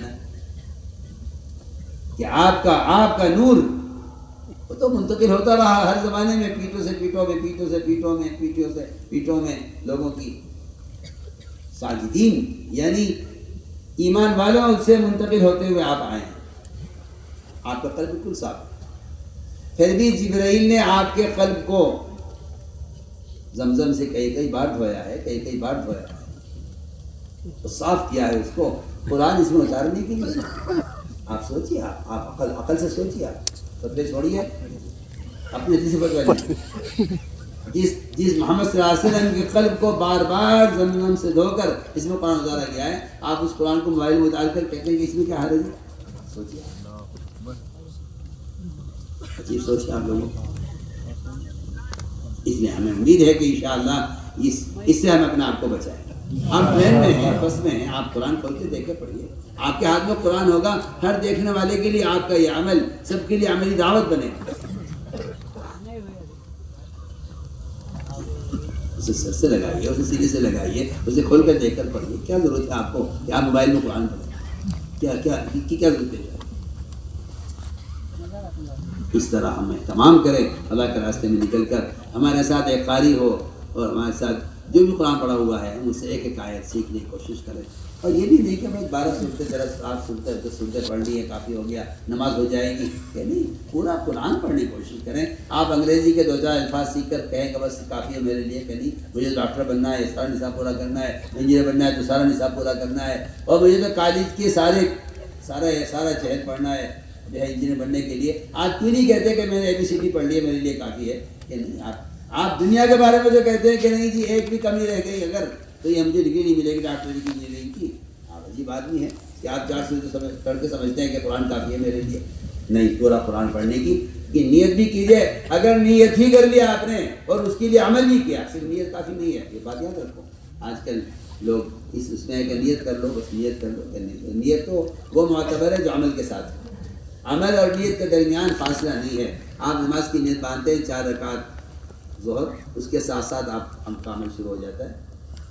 فرمایا کہ جو آدمی کوشش کرے گا قرآن سیکھنے کی اور نہیں سیکھ سکا اور مر گیا تو اللہ تعالیٰ اس کو قیامت میں حفاظ کے ساتھ اٹھائیں گے. یہ فضائل اس کے لیے ہیں جو عمل نہیں کر رہا ہو. ایک آدمی نے نیت کی ہے، عمل کرنا چاہتا تھا، موت آ گئی عمل سے پہلے، تو اللہ تعالیٰ اس کی نیت پر اس کو نواز دیں گے. اس لیے میں نے عرض کیا کہ قرآن کی تلاوت کا خوب اہتمام کریں. اگلی بات یہ ہے کہ اگر ہم ان اعمال کے ذریعے اللہ کا قرب حاصل کر لیں اور اللہ سے اپنے تعلقات درست کر لیں، اس کے احکام، اس کے فرائض کو ادا کر کے، تو پھر اللہ تعالیٰ ہمارے مخلوق کے درمیان کے تعلقات کو درست کر دیں گے. یہ ہے اصولی بات، یہ بنیادی بات ہے. جتنا آپس میں جھگڑے ہیں مسلمانوں میں، اس کی بنیادی وجہ اللہ سے بے تعلقی ہے. ورنہ جو اللہ سے تعلق رکھتا ہے، وہ جو اللہ سے محبت رکھتا ہے، وہ اللہ کی خلقت سے بھی محبت رکھتا ہے. اس لیے کہ اللہ تعالیٰ نے خود فرمایا ہے قرآن میں کہ جو ایمان اعمال صالحہ پر جمع ہو جائیں گے، ہم ان کے دل میں بے غرض محبت لوگوں کی پیدا کر دیں گے. لہ الرحمن بدھا کہ ان کے دل میں محبت پیدا ہو جائے گی لوگوں کی. اس لیے جو آدمی اپنے اللہ کے درمیان کے حالات کو معاملات درست کر لیتا ہے اللہ اس کے مخلوق کے درمیان کے معاملات کو درست کر دیتا ہے. اس لیے میرے بزرگوں ہمیں سب سے زیادہ اہمیت دینی چاہیے حقوق العباد کی طرف توجہ دینی چاہیے. لیکن میں صاف طور عرض کرتا ہوں شکایت ہے اس بات کی ہمیں کہ لوگوں کو نظر میری تہجد میرا ذکر میری تلاوت میرے 4 مہینے اور میرے مسجد کی آبادی کی محنت اور میرا یہ اور معاملات میں یہ سمجھتا ہے کہ میں اس آدمی سے بہتر ہوں کیونکہ اس کی نظر اپنی عبادات پر ہے. اور یہ بات یاد رکھیں کہ اگر یہ حقوق مار رہا ہے تو یہ ساری عبادات حق والے لے اڑیں گے آخرت میں. یہ اعمال سے اپنی نیکیوں سے خالی کر دیا جائے گا. حق والے کو گناہ اس پر ڈالے جائیں گے اس کو جہنم میں ڈال دیا جائے گا. یہ ہوگا وہ عابد جو پہاڑوں کی طرح نیکیوں کا ڈھیر لے کے جائے گا قیامت میں. اس لیے بہت اہم بات ہے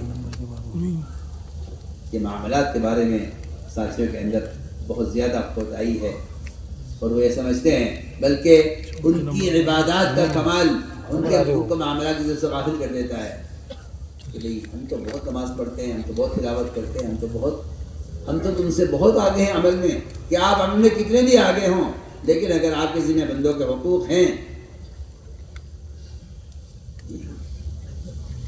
اس سے ساتھ بحث کرتا ہوں کہ اس کام کی وجہ سے اللہ تعالیٰ اگر کسی کو کوئی درجہ دے دے کوئی مقام دے دے وہ اس بات کا دھیان رکھے کہ اگر خدا نہ کرے معاملات میں حکم توڑ رہا ہے تو پھر یہ سارا کا سارا کیا دھرا سب ختم ہو جائے گا. اس لیے کہ اللہ تعالیٰ اپنا حق کے لیے چاہیں گے معاف کر دیں گے لیکن بندوں کے حقوق کا ادا کرنا بندوں کے ذمہ یہ ایک ایسا بنیادی فریضہ ہے کہ جس وہاں ان حقوق کی جو ادائیگی ہوگی وہ تیری اتنی نیکیوں سے ہوگی وہاں کوئی کرنسی نہیں سوایا. اس طرف سے بڑی غفلت ہے ساتھیوں میں کہ وہ دعوت کے تعلق سے اور کام کے تعلق سے قرضے لے لیتے ہیں ادا نہیں کرتے اور کہتے ہیں ٹھیک ہے اپنا ساتھی ہے کوئی اپنا ساتھی ہے. معاملات تو اجنبی کی طرح ہونے چاہیے. معاملات اجنبی کی طرح ہونے چاہیے. ساتھیوں کے ساتھ رہو بھائیوں کی طرح اور معاملات میں کہ میں آپ کو نہیں جانتا آپ مجھے نہیں جانتا. اس لیے اس بارے میں تو بڑی فکر کی ضرورت ہے سب کو کہ ہمارے ذمے کسی کا حق باقی نہ رہ جائے ورنہ یہ ساری نیکیاں حق والے لے اڑیں گے آخرت میں ہم نیکیوں سے خالی ہو جائیں گے. لیکن سوال اس بات کا ہے کہ معاملات اور حقوق کے ادا کرنے کی استعداد کیسے پیدا ہے. یہ تو مال کی محبت آدمی سے حق مرواتی ہے. جس کے مال کی محبت ہوگی وہ یتیموں کا حق بھی مار لے گا. فرمایا کہ اس کے لیے بہت آسان راستہ یہ ہے کہ آدمی اللہ کے راستے میں نکل کر اجنبی لوگوں کی خدمت کرے. اجنبی کھانا بنا دیں گے روٹی ہم بنا لیں گے جھاڑو ہم لگا لیں گے بیت الخلا ہم صاف کر لیں گے. میں قسم کھا کر کہہ سکتا ہوں اگر تبلیغ میں نکل کر کوئی شخص اپنی سطح سے نیچے اتر کر عوام کی خدمت کر لے اللہ کے لیے تو اللہ تعالیٰ اس کے دل میں حقوق کے ادا کرنے کا کی استعداد پیدا فرما دیں گے. اور یہ بالکل واضح بات ہے کیونکہ حدیث میں صاف فرمایا ہے کہ اللہ کے راستے میں نکل کر اجنبی لوگوں کی خدمت کرنے سے اخلاق میں بلندی اور اخلاق کے اندر حسن پیدا ہو جاتا ہے. حدیث ہے یا اکثر موضوع غیر قومی کے حسن خلقت ہے. اکثر اللہ کے راستے میں نکلا کرو اپنی قوم کے علاوہ کے ساتھ. اس سے تمہارے اخلاق اونچے ہو جائیں گے اچھے ہو جائیں گے تم قوم کا عزت ہو جائے گا. میرے دوستوں عزیزوں اس راستے میں نکل کر خدمت اللہ آپ صلی اللہ علیہ وسلم ساتھیوں کے ساتھ ہیں خروج میں کام تقسیم ہو گئے. فرمایا کہ لکڑی جنگل سے میں چن کر لاؤں. آپ نے تو فرمایا بعض موقعوں پر کہ جس اجر کی تمہیں ضرورت ہے مجھے بھی اس اجر کی ضرورت ہے.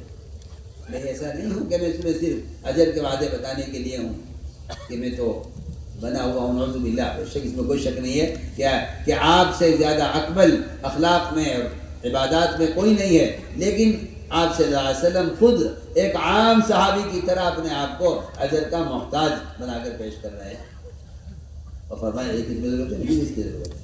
اس میں بھی تعمیر ہو رہی تھی ایک پتھر آپ نے اٹھایا وہ آپ سے اٹھا نہیں پھر آپ نے زور لگایا، نہیں اٹھا، آپ نے پیٹ کا سہارا لیا اس کو کھینچ کر اٹھانے کے لیے، صحابی نے کہا کہ آپ سے نہیں اٹھ رہا ہے پتھر، آپ اس کو چھوڑ دیجیے، یہ میں اٹھا لوں گا، آپ نے چھوٹا والا اٹھا لیجیے۔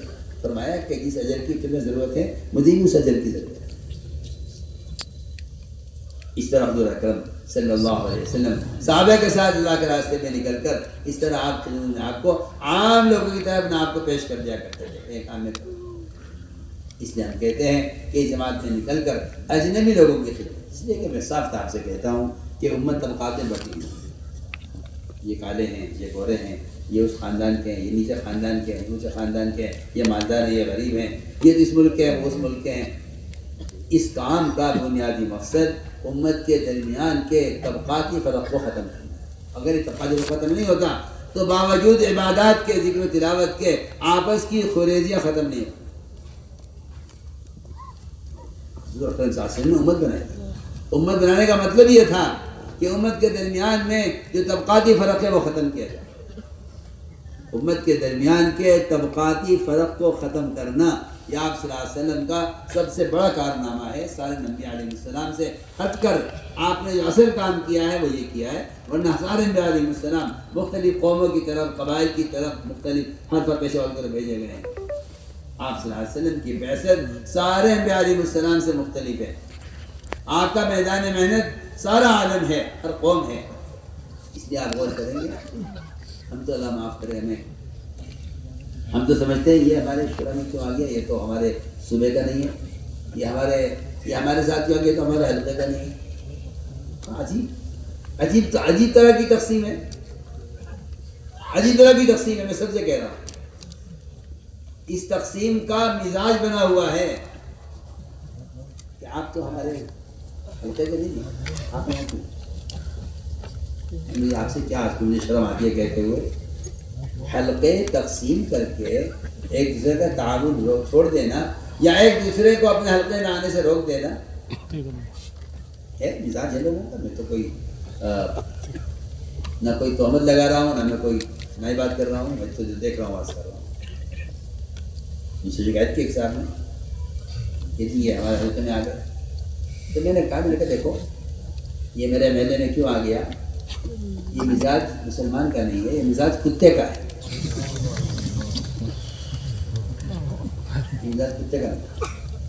آپ دیکھیں گے گاؤں میں، دیہاتوں میں، شہروں میں بھی حال یہی ہے، گلیوں میں کتوں کے ایریے تقسیم ہوتے ہیں، ان کی گلیاں تقسیم ہوتی ہیں، ان کے محلے تقسیم ہوتے ہیں۔ اگر اس محلے کا کتا اس محلے میں آ جائے تو رات کو 2 بجے ہنگامہ ہو جاتا ہے، جب تک وہ نکل نہیں جاتا اس کو چین نہیں ہوتی کہ نہیں آپ یہاں سے نکل جائیے، آپ اس محلے کے نہیں۔ یہ تقسیم امت میں پیدا ہو گئی ہے، جو بڑی غم کی اور بڑے افسوس کی، بڑی فکر کی۔ یہ میرا علاقہ، یہ آپ کا علاقہ، یہ میری مسجد، یہ آپ کی مسجد، یہ اللہ کی مسجدیں ہیں، اس کو تقسیم کرنے کا اللہ کی قسم کسی کو حق نہیں ہے، کسی کو اس کا حق نہیں۔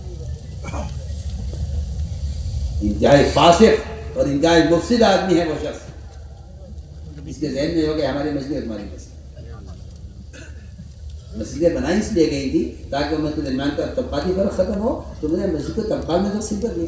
سوچیے آپ نے کیا کہہ رہے ہیں، مسجد بنائی گئی تھی تاکہ طبقاتی فرق ختم ہو، ایک ہی صف میں کھڑے ہو گئے محمود و ایاز۔ اس کا مقصد یہ تھا کہ یہ غلام بھی اور آقا بھی، کالے بھی اور گورا بھی، یہ ایک صف میں ہوں گے۔ صف اول کی فضیلت علماء کے لیے نہیں ہے، صف اول کی فضیلت ایک جاہل آدمی کے لیے نہیں ہے۔ علماء کی صف اول کئی ثابت کی، صف اول کی فضیلت ایسی بیان کی، حضرت نے فرمایا کہ یا رسول اللہ آپ نے ایسی بیان کر دی، اب تو لوگ صف اول کے لیے آپس میں لڑیں گے، تو چالو ایسے بتا جائیں گے صف اول۔ میں حیران ہوں اس بات سے کہ وہاں تو امت کو جمع کرنے کے لیے صف اول کی فضیلت سب کے لیے تھی تاکہ امت کا طبقاتی فرق ختم ہو، ایک صف میں کھڑے ہو کر، اور یہاں یہ مزاج بن گیا کہ ہماری مسجد تمہاری مسجد۔ یہ مزاج خدا کی قسم کفر کا مزاج۔ عامر منتفع نے کہا تھا حضور اکرم صلی اللہ علیہ وسلم سے کہ یا تو آپ مجھے اپنے بعد نبی تسلیم کر لیجئے کہ میں آپ کو میں نبی بنوں گا۔ کہ نبی تو اللہ بناتے ہیں، ہمیں بات کو نبی آنے والا نہیں ہے، لا نبی عباد ولا بلا میں تم بات ہو. اس نے کہا مجھے اپنے بعد نبی بنائیے. یہ مطالبہ نبی بننے کا کافر ہی کر سکتا ہے. کسی صحابی نے، کسی نعوذ باللہ کسی ایمان لانے والے نے کبھی اس کا تصور بھی نہیں کیا. کافر نے کہا تھا عامر بن طفیل نے کہ آپ مجھے اپنے بعد نبی بنائیے. میں کہیے تو میں آخری نبی ہوں، میرے پاس کوئی نبی نہیں. اگر یہ نہیں مانتے آپ، اگر آپ یہ بات نہیں مانتے تو پھر میرا اگلا مطالبہ یہ ہے کہ پھر آپ علاقے تقسیم کر لیجیے. گاؤں کا علاقہ میں لے لوں، شہر کا علاقہ آپ لے لیجیے. یہ بھی اس نے کہا مدر وغیر کر کے تقسیم کر لیجیے کہ گاؤں کا علاقہ مجھے دے دیجیے، شہر کا علاقہ آپ دے دیجیے. آپ میرے علاقے میں نہیں آئیں گے، میں آپ کے علاقے میں نہیں آؤں گا، تو میں یہ بھی نہیں ہوگا. تقسیم کی ذہنیت ایک کافر کی ضرورت تھی، مسلمان کی نہیں. تقسیم کی ذہنیت، تفریق کے ذہن کافر کی ضرورت، مسلمان کی نہیں ہوتی. اس لیے ہم ایسا کر رہے ہیں، اس لیے ہم ایسا کر رہے ہیں کہ اکرام کے ذریعے ہمیں آپس کے اختلافات کو اور دنیا کو ختم کرنا ہے. سب سے ملاقات کرو، سب سے ملا. تو سب کہتے ہیں تم خروج میں ہو، سب کو دعوت دو. آپ کس طرح ہیں، آپ کہاں گئے، آپ کون ہیں، آپ کہاں ہیں، آپ کدھر ہیں، آپ ادھر ہیں. بالکل فضول بات. آپ صلی اللہ علیہ وسلم کسی انسان کا درجہ اس سے کم نہیں سمجھتے تھے کہ آپ اس کو خود جا کر دعوت دیں. یہ تو ان صفات کے پیدا کرنے کی ایک عملی محنت ہے. صرف بیان ہو جائے ان صفات پر، اس سے کچھ حاصل ہونے والا نہیں. الفاظ بناتے ہیں، الفاظ کورس بناتے ہیں، الفاظ سے کچھ نہیں بنتا. دعوت ایک عملی محنت ہے. ایمان سے، عبادات سے لے کر اپنے مزاج کو بدلنے کی ایک عملی محنت ہے. اس لیے میں نے عرض کیا کہ یہ سارے کام اللہ کی رضا کے لیے کیا. اس لیے کہ ہر عمل کی قبولیت اور اس عمل کی نورانیت اور اس عمل کا اثر وہ تو صرف اخلاص پر ہے. اور شیطان لگا رہے گا نہیں اس کو بگاڑنے میں. صحابہ نے سوال کیا آپ صلی اللہ علیہ وسلم سے کہ اللہ ایمان کسے کہتے ہیں؟ ایمان اخلاص کو کہتے ہیں. ایمان اخلاص ایک چیز ہے. ایمان اخلاص ایک ہی چیز ہے، جیسے ریا اور شرک ایک ہی چیز ہے. اس طرح ہمیں ہر عمل میں اپنی نیت خوش ڈالتے رہنا ہے. یہ صفات اپنے اندر پیدا ہوں گی جب ان صفات کے لیے اس کے لیے ایک عملی محنت ہے. اس کے لیے عملی محنت ہے. اس کی عملی محنت یہ ہے کہ آدمی اپنے دین کی دعوت کو لے کر پھرے. میں تو بہت تاکید سے آپ سے کہہ رہا ہوں کہ پھرنا اسلام کا قوام ہے. پھرنا اسلام کا کام کا مدار ہی پھرنے پر ہے. آج کل کچھ لوگوں کی ذہنیت ہے، کچھ نئے خیال کے لوگ پیدا ہو رہے ہیں جو کہتے ہیں پھرنا ضروری نہیں ہے. سوچیے آپ، عثمان فرماتے رضی اللہ تعالیٰ عنہ اگر اللہ کے راستے پھرنا نہ ہوتا عمر دنیا میں رہنا پسند نہ کرتا. لوگ سوچتے ہیں کہ بھئی ٹھیک ہے یہ تو نکل کے دعوت دے دیں، مجھے اللہ نے مال دیا ہے میں مال لگا دوں، یہ جان لگانے میں مال لگا دوں. ایسی کوئی صحابہ میں تقسیم نہیں ہے کہ جان لگانے والے الگ مال لگانے والے الگ. ایسی کوئی تقسیم صحابہ میں نہیں ہے. جان لگانے والے 100% صحابہ تھے جن کو اللہ نے مال دیا، مال بھی لگایا. اللہ جزائے خیر دے ان کو. آج بھی ایسے لوگ ہیں ماشاءاللہ اجتماعات میں وہ اپنی ذات سے مال خرچ کرتے ہیں. اللہ تعالیٰ ان کو اس کا بدلہ بھی دے گا دنیا میں بھی اور آخرت میں بھی. لیکن یہ بات یاد رکھیں سب، یہ بات سب یاد رکھیں کہ مال کا خرچ کرنا جان کا بدل نہیں ہو سکتا. ایک آدمی مال دیتے نماز نہ پڑھے کہ میں اپنی نماز کے بدلے مال دیتا ہوں. بتائیے تو صحیح، جو آدمی نماز کے بدلے میں مال پیش کر دے گا کیا اس کی نماز معاف ہو جائے گی؟ کیا خیال ہے؟ بولو جلدی بولو. ہاں کوئی آدمی مر گیا، دنیا سے چلا گیا اور اس کی بے ہوشی میں 6 دن 10 دن 8 دن گزرے ہیں، اس کی نماز اس کی ذمہ ہے. اس کے مال سے اس کے مرنے کے بعد تجھے دے سکتے ہیں، حیات نہیں دے سکتے. جس طرح نماز کا فدیہ حیات میں مال نہیں ہو سکتا، میں کہتا ہوں اس طرح مال جو ہے وہ کسی آدمی کے دعوت کا بدل نہیں ہو سکتا. دعوت کا تو آپ کے ذمہ اس طرح سے، نماز آپ کے ذمہ. بے شک دفاعی کام لوگ کرتے ہیں، خیر کے کام کرتے ہیں، کرنے چاہیے. اور اس کے لیے مسلمان کا ہونا بھی کوئی شرط نہیں ہے. غیر مسلم یہ کام کر لیتے ہیں، میں تو کھل کر کہتا ہوں بے شمار غیر مسلم ہیں جو مسلمانوں کی مدد کرتے ہیں، اللہ تعالیٰ ان کو اس کا بدلہ بھی دے، اللہ تعالیٰ ان کو ہدایت بھی دے۔ میں تو صاف سے عرض کرتا ہوں کہ ایک بیماری آئی، کورونا آیا، جس میں غیر مسلموں نے مسلمانوں کی مدد کی ہے۔ ایسے پاکیزہ قلوب رکھنے والے بے شمار غیر مسلم ہیں، ہمارے ہندو بھائی ہیں، جنہوں نے ایسے موقع پر تعاون کیا ہے۔ ہم ان کا شکریہ ادا کرتے ہیں، آج بھی کرتے ہیں، آئندہ بھی کریں گے، کوئی ایسی بات پیش آئے گی۔ لیکن سوال اس بات کا ہے کہ آپ مال خرچ کر کے یہ کہیں جی میں نے یہ کر دیا، باقی کام آپ کر لو۔ میرے ساتھ آپ سوال کرتا ہوں، ایک آدمی مسجد بنا دے، نماز نہ پڑھے، تو کیا مسجد بنانے کا جو عمل ہے یہ نماز پڑھنے کا عذاب سے بچا لے گا؟ کیا خیال ہے آپ کا؟ نہیں بچائے گا، پکی بات ہے۔ نماز پڑھنے کا عذاب اپنی جگہ ہے اور مسجد بنانے کا ثواب اپنی جگہ ہے۔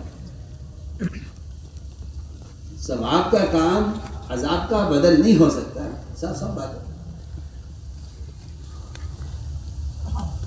اس لیے سوچ لینا کہ بھائی ہم نے تو مال خرچ کر دیا ہے۔ ایک مشرک تھا عاصم بن وائل، اکیلا تنہا، وہ سارے مینا کے حاجیوں کے کھانے کا تنہا انتظام کرتا تھا، جو کوئی مینا میں چولہا نہیں جلائے گا، سب کو کھانا نہیں بنا، اکیلا عاصم بن وائل۔ حاجیوں کو رسی پلانا، انہیں ٹھہرانا، ان کی خدمت کرنا، ساری ضروریات ان کی پوری کرنا۔ اللہ نے فرمایا کہ کیا تم نے بیت اللہ کی دیکھ بھال کرنے کو، اس کی آباد کاری کو، اس کی مرمت اور اس کی ضروریات کے پورا کرنے کو اور آنے والے حاجیوں کو کھلانے پلانے کو، کیا تم نے شست برابر سمجھ لیا ہے؟ جو اللہ پر ایمان لائے، آخرت پر ایمان لائے اور دین کی محنت کرے، وجاہد فی سبیل۔ دیکھیے اللہ اس آیت کے اندر اللہ نے صاف فرق کر دیا دونوں کے درمیان۔ لا سمجھنا، بلکہ میں تو اس سے اگلی بات عرض کرتا ہوں اور حدیث روشنی میں عرض کرتا ہوں، اگر اللہ تعالیٰ کسی مسلمان کو پوری دنیا کے مال کا مالک بنا دے، اللہ کو قدرت ہے، اگر وہ ایک نمرود کو دنیا کی حکومت دے سکتے ہیں اور فرعون کو دے سکتے ہیں، تو ایک مسلمان کو دیں گے اللہ کو کیا مشکل ہے؟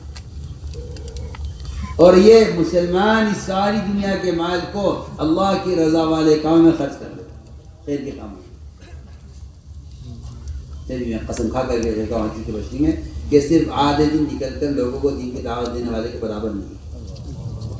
حدیث ہے، یہ تو کوئی بالکل خیر بات نہیں کر رہا، حدیث ہے، بالکل اسی طرح لو انفقت ما فی الارض جمیعا، حدیث کہہ رہی ہے۔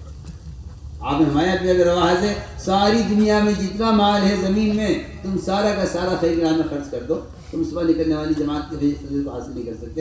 آخر میں حدیث کا کیا مطلب ہے؟ جو لوگ سمجھتے ہیں تو قتال سے متعلق ہے، وہ غلط سمجھتے ہیں، کیونکہ تمام اقوام باطلہ کو انہیں راہ راست پر لانے کی کوشش کرنا موضوع ہے۔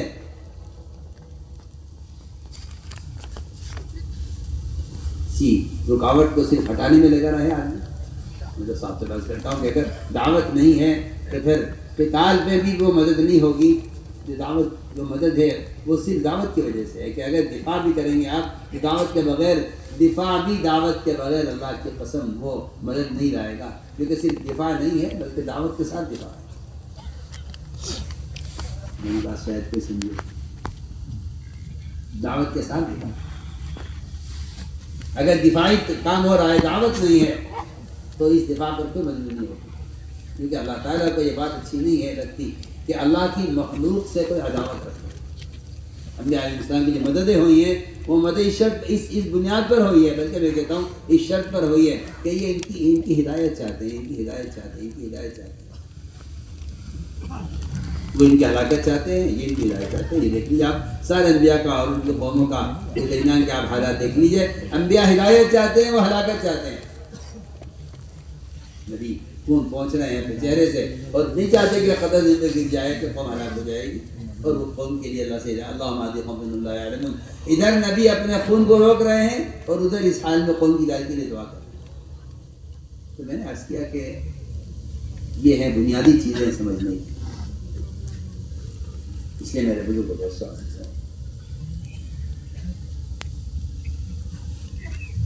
اللہ کے راستے کا خروج اور نفر، اور خروج اس لیے اہم ہے کہ اعمال متعدی بنانے ہیں، اعمال کا تعدیہ خروج کے بغیر ممکن نہیں ہے. آپ اپنی قبر میں بیٹھ کر عمل کرتے رہے آپ جاتے محفوظ رہے گا. حرمین کی عبادت سے خروج افضل ہے. یہ ایک حدیث نہیں، قرآن کی آیتوں میں بھی ہے اور احادیث میں بھی ہے. کیوں؟ تاکہ اعمال دین باعتبار امت کے قائم ہو، دین باعتبار امت کے قائم ہو. اس لیے میں نے عرض کیا تھا کہ جو آدمی خیر طرح مال خرچ کر دیتے ہیں وہ کبھی یہ خیال نہ کریں کہ یہ خروج کا دعوت کا بدل ہو جائے گا. ایک صاحب نے آ کر سوال کیا آپ صلی اللہ علیہ وسلم سے کہ میں 6000 سونے کی اشرفیاں مدینے میں رہ کر اگر خیر کام میں خرچ کر دوں تو کیا میرے جماعت میں نکلنے کا بدل ہو جائیں گے؟ آپ نے فرمایا کہ جو اللہ کے راستے میں نکل کر سو رہا ہے مجھ سے افضل ہے. سو رہا ہے جو خروج میں سو رہا ہے، وہ جو خروج میں سو رہا ہے وہ مدینہ منورہ میں رہ کر خیر کے کاموں میں 6000 اشرفیاں سونے کی خرچ کرنے والے سے افضل ہے، کیونکہ یہ خروج میں ہے. اس خروج میں اس لیے میں کہا کرتا ہوں کہ نفر و خروج کی ذات مقصود ہے. اللہ کا امر ہے نکلنے کا. انفرو، نکلو اللہ کے راستے میں، نکلو. قتال ہو یا نہ ہو نکلو. کیا مطلب اس کا کہ قتال ہو تو نکلو؟ یہ کسے کا مطلب؟ بالکل نہیں. میں کھل کر کہہ رہا ہوں کہ نکلنا بذات مقصود ہے. مولوی صاحب کا ملفوظ ہے کہ اللہ کے راستے میں نکلنے میں دیر کرنا اللہ کے عذاب کو واجب کر دیتا ہے. بتائیے، سوچیے اشکال کرے اس کا کیا؟ تو کیسے کرے؟ اللہ کے راستے میں نکلنے میں دیر کرنا اللہ کے عذاب کو واجب کر دیتا ہے. سنیے آپ، قرآن میں ہے کہ اگر تم نے نکلنے میں تاخیر کر دی تو اپنے آپ کو اپنے ہاتھوں ہلاکت میں ڈال دو. اور یہ بھی صحابہ نے اس وقت، یہ آیت جب نازل ہوئی تھی جب صحابہ نے کہا تھا کہ اسلام پھیل چکا ہے، مسلمان بہت ہو گئے ہیں، اسلام کو قوت مل گئی ہے، اب کوئی قتال بھی ہونے والا نہیں ہے. ان ساری باتوں کو سوچ کر جب صحابہ نے یہ طے کیا کہ ہم دوسری مدینے میں رہیں گے مقامی کام کے ساتھ، تب آیت نازل ہوئی کہ اپنے آپ کو ہلاکت میں مت ڈالو. کیا ہلاکت ہے؟ کیا ہلاکت یہ ہے کہ ہم گھر میں بیٹھ جائیں اور شہر مدینے میں رہنے، باہر نہ نکلیں. یہ ہلاکت ہے. پڑھیے نا قرآن، پڑھیے، آپ کو پتہ چلے گا. یہ تو قرآن میں ہے. ہلاکت یہ ہے کہ آپ مدینے میں رہ کر عمل کر رہے ہیں، اس کو ہلاکت کہہ رہے اللہ قرآن میں. سونی تو اس لیے آپ نے کیا کہہ رہا ہوں. جی آپ پونا میں رہ کر کہیں گے میں یہاں رہتا ہوں، مجھے نکلنے کی ضرورت ہے. وہاں مدینے میں رہنے والے صحابہ سے کہا جا رہا ہے کہ تم اگر یہاں رہ گئے نہ نکلے تو اپنے ہاتھوں اپنے آپ کو ہلاکت میں ڈال دو گے. حالانکہ قتال کو کوئی موقع نہیں. اس امت کو تو پھرایا گیا تھا سورج کی طرح. سورج حرکت میں رہے گا روشنی رہے گی، سورج حرکت میں نہیں آئے گا روشنی ختم ہو جائے گی. سورج کی مسلسل کی حرکت، یہ مسلسل روشنی دنیا میں ہو رہی ہے. جی یہاں غروب ہوتا ہے، وہاں طلوع ہوتا ہے، وہاں طلوع ہوتا ہے، وہاں غروب ہوتا ہے. مسلسل دنیا میں روشنی سورج کی معافی فرماتے تھے. جس طرح سورج روشنی کے ساتھ حرکت میں ہے، دنیا میں روشنی ہے، اس طرح مسلمان اگر ان اعمال کو لے کر حرکت میں رہے گا تو دنیا میں نور ہدایت چلتا رہے گا. میرے دوستو، اس کام میں، اس راستے میں اللہ کا امر سمجھ کر نہیں، اللہ کا امر اسی لیے اس راستے میں اللہ کا امر سمجھ کر. دین سیکھنے کے لیے نکل رہا ہوں. دین سیکھنا بڑا بنیادی کام ہے، فرض ہے، لیکن دین سیکھ لیا. دین سیکھنے کے لیے نکل جانا صرف یہ تو کوئی نکلنے کا اصل مقصد نہیں ہے. نکلنے کا جو مقصد ہے دین قائم کرنا ہے. 100% مسلمان اللہ کے فرائض پر جمع ہو، یہ اقامت دین ہے. اس کے لیے نکلنا ہے. وہ ذمہ داری میری ہے، ذمہ داری مجھے نکلنا ہے. پورا میں اس کا عزم کر لے کہ انشاءاللہ ہر سال 4 مہینے، ماہانہ 10 دن اور روزانہ 8 گھنٹے کی مسجد کی آبادی کے لیے اس کا پورا مجمع اس کا عزم کر لے. اس کے بغیر ماحول بدلے کریں گے انشاءاللہ اہتمام.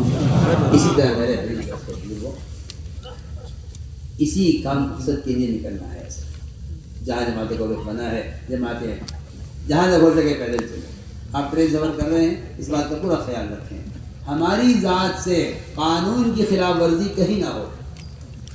یہ حکام، یہ انتظامیہ، یہ پولیس، یہ تو ہماری مدد کے لیے ہے.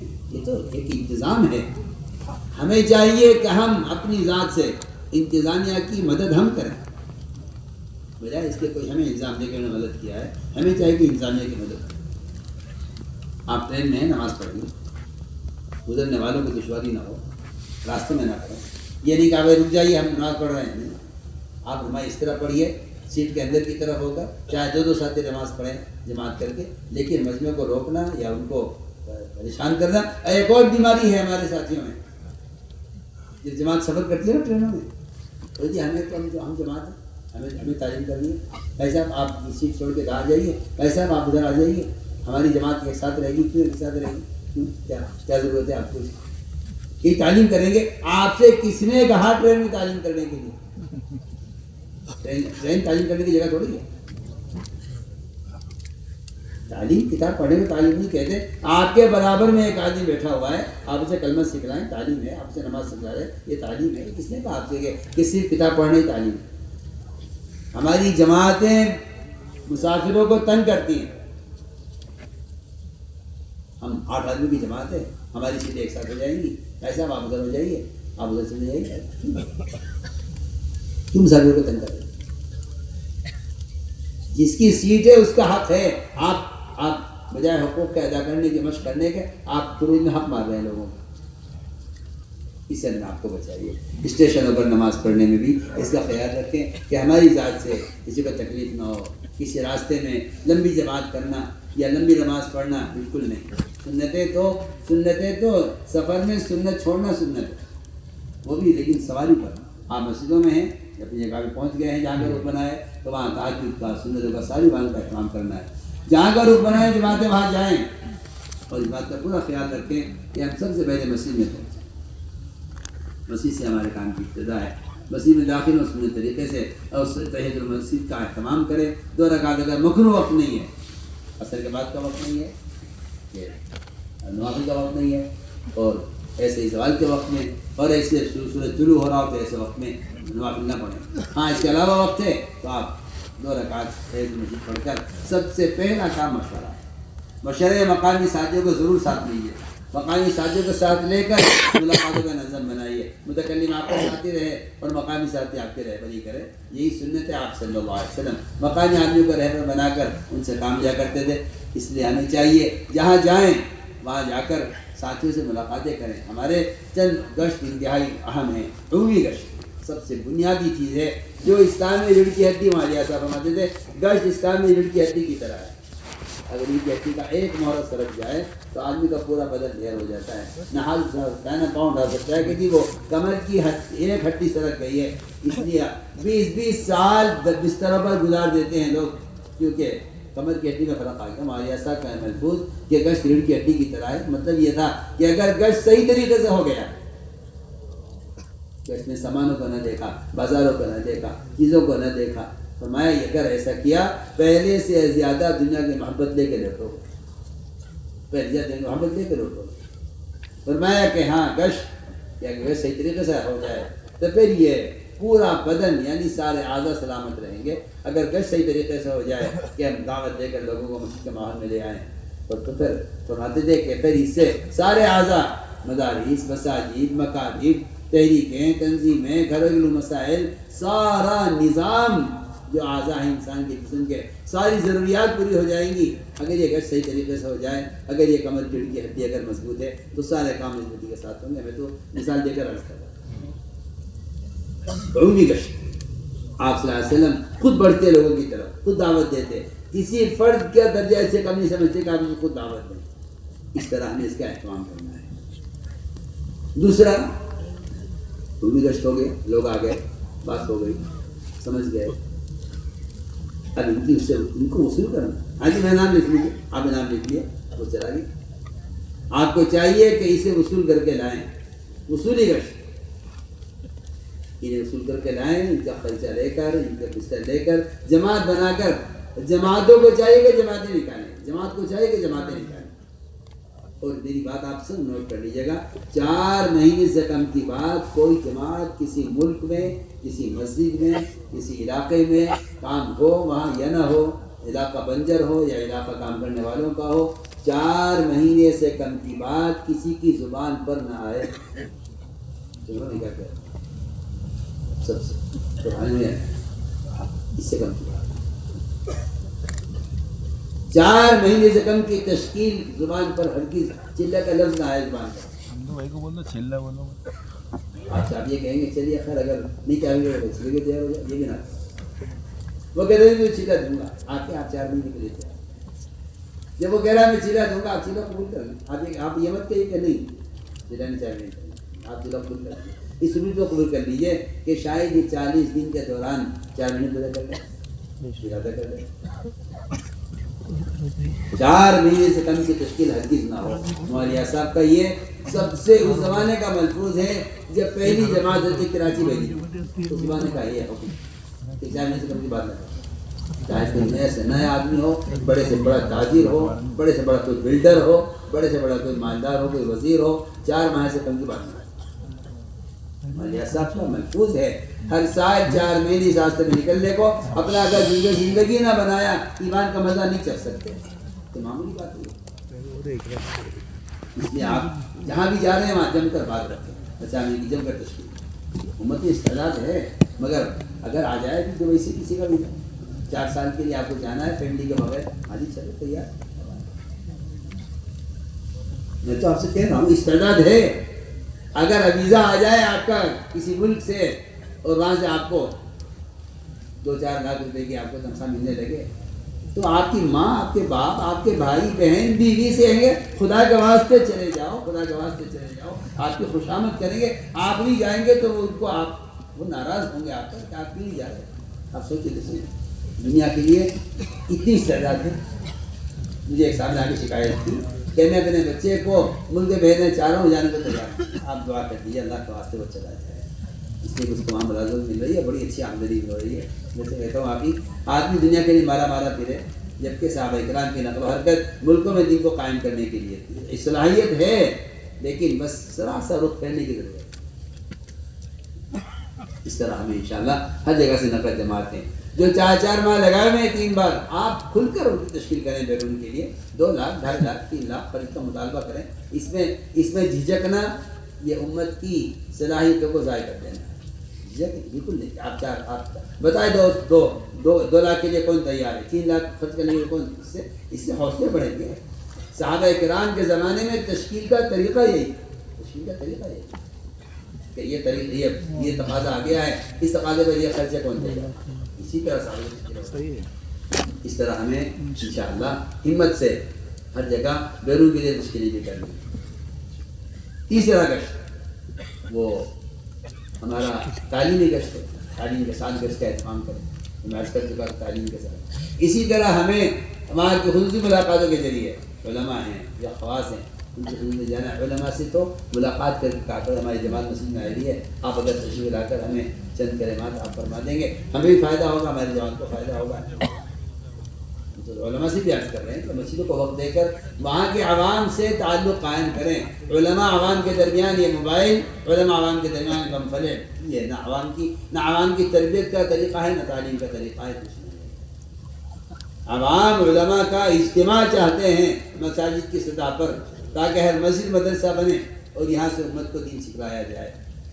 اس کا اہتمام فرمائیں، علماء کی زیارت کو عبادت یقین کریں اور علم علماء سے محبت کریں۔ اس طرح ہمیں نکل کر اس طرح محنت کرنی ہے۔ میرے دوستو عزیزو، ہر جگہ سے نقل جماعتیں نکالنے کی پوری کوشش کرو، جب تک ایک مسجد کی آبادی کی ترتیب پر نہ آ جائے، وہاں کے اطراف کے گھروں میں 5 اعمال زندہ نہ ہو جائیں، جماعت آگے نہ بڑھے۔ عام طور سے جماعتیں کرتی ہیں کہ یہاں جماعتیں کوئی چلو آگے چلو، مقامی سازی کہہ دیتی آپ آگے بڑھ جائیں، وہ جماعتیں آگے بڑھا دی جاتی ہیں جو جماعتیں مقامی لوگوں پر بوجھ بنتی ہیں۔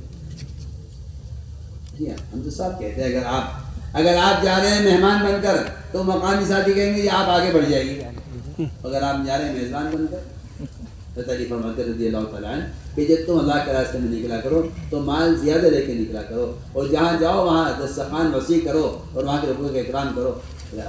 اگر آپ صبح شام مقامی لوگوں کی دعوت کریں گے، انہیں کھلائیں گے پلائیں گے، میں آپ صلی اللہ علیہ وسلم کی سنت یہی ہے، میں تو کھل کر کہتا ہوں دعوت کے بغیر مال خرچ کرنا خلاف سنت ہے، اور دعوت دین کی دعوت کے بغیر کھانے کی دعوت کر دینا خلاف سنت ہے۔ تو کھل کر کہتا ہوں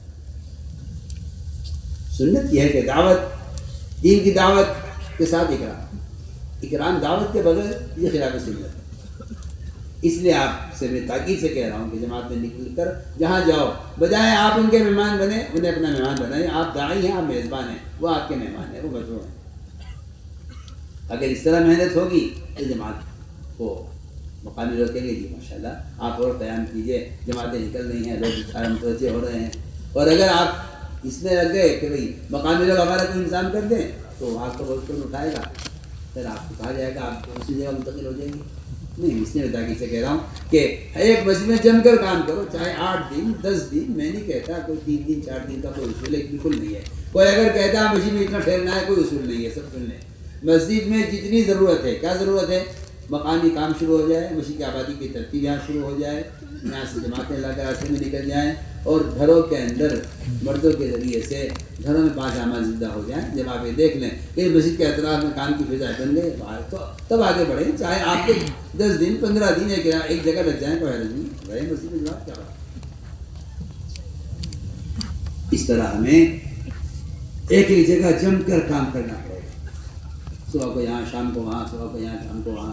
اس سے تو میرے دوستو عزیزوں کہیں بھی جم کر کام نہیں ہو پاتا ہے. ہماری جماعتیں جس علاقے میں جائیں وہاں کی ایک مسجد میں کام جما کے پھر اگلی مسجد میں جائیں، اس کا اہتمام کریں گے انشاءاللہ. کوشش. ایک بات ضروری ہے آخری کہ اللہ کے راستے میں نکل کر سامان خریدنا، چیزیں خریدنا، اس سے تو اپنے آپ کو بہت بچائیں. اس تو خلفاء راشدین کے زمانے میں یہ بات اتنی بری سمجھی جاتی تھی، اتنی بری سمجھی جاتی. عمر رضی اللہ عنہ نے جماعت روانہ کی، جب جماعت واپس آئی تو مصر کے علاقے میں انہوں نے بہت بڑا میدان فتح کیا تھا اور بڑی کوشش سے کام کیا تھا. وہاں سے مصر کا باریک کپڑا خرید لیا،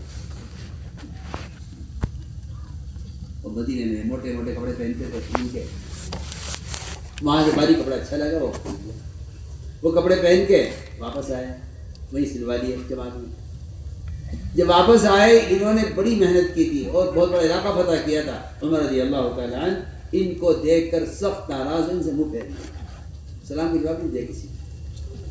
اور لوگ پریشان ہو گئے، کیا بات ہو گئی؟ اگر امیر ناراض تو اللہ ناراض. ہاں ایسا کچھ تھا نہیں کہ میں جو چاہے کر لو، امیر سے کیا ہوتا ہے. وہاں امیر کے ناراضگی سے اللہ کی ناراضگی کا اتنا یقین تھا کہ جماعت پریشان ہو گئی. عبداللہ بن عمر کے پاس گئے، جا کر ان سے کہا کہ جی ہم تو کوئی ایسے میں تو وجہ سمجھ میں نہیں آ رہی ہے، تمہاری کی ناراضگی سخت ناراضگی ہے. ہمارے اسلام کا جواب نہیں دیا، ہم سے منہ پھیر لیا اور ہمیں باہر نکال دیا. کیا وجہ پیش آ گئی؟ ہم نے کیا جرم کر دیا؟ بیٹی سے پوچھا جا کے، شاید ہی جا کر اندر پوچھ لیں اپنے ابا جان سے کہ جی کیا ہوا، جماعت کی کیا پتہ ہے، معاف کر دیں کیا ہوا. حضرت عمر نے کہا دیکھو اور تو کوئی وجہ ناراضگی کی نہیں ہو سکتی، تم لوگوں نے وہاں کپڑا خریدا ہے اس لیے تم ناراض. یہ پیسہ جو خروج کا یہ وقت امانت ہے، اللہ کے اس کا جواب دینا. انہوں نے صاف فرمایا حدیث میں کہ جو نکلنے کے زمانے میں جس چیز کا بھی ارادہ کرے گا وہ لے کے آ جائے گا. ہدایت نہیں ملے گی، یہاں دنیا مل جائے گی.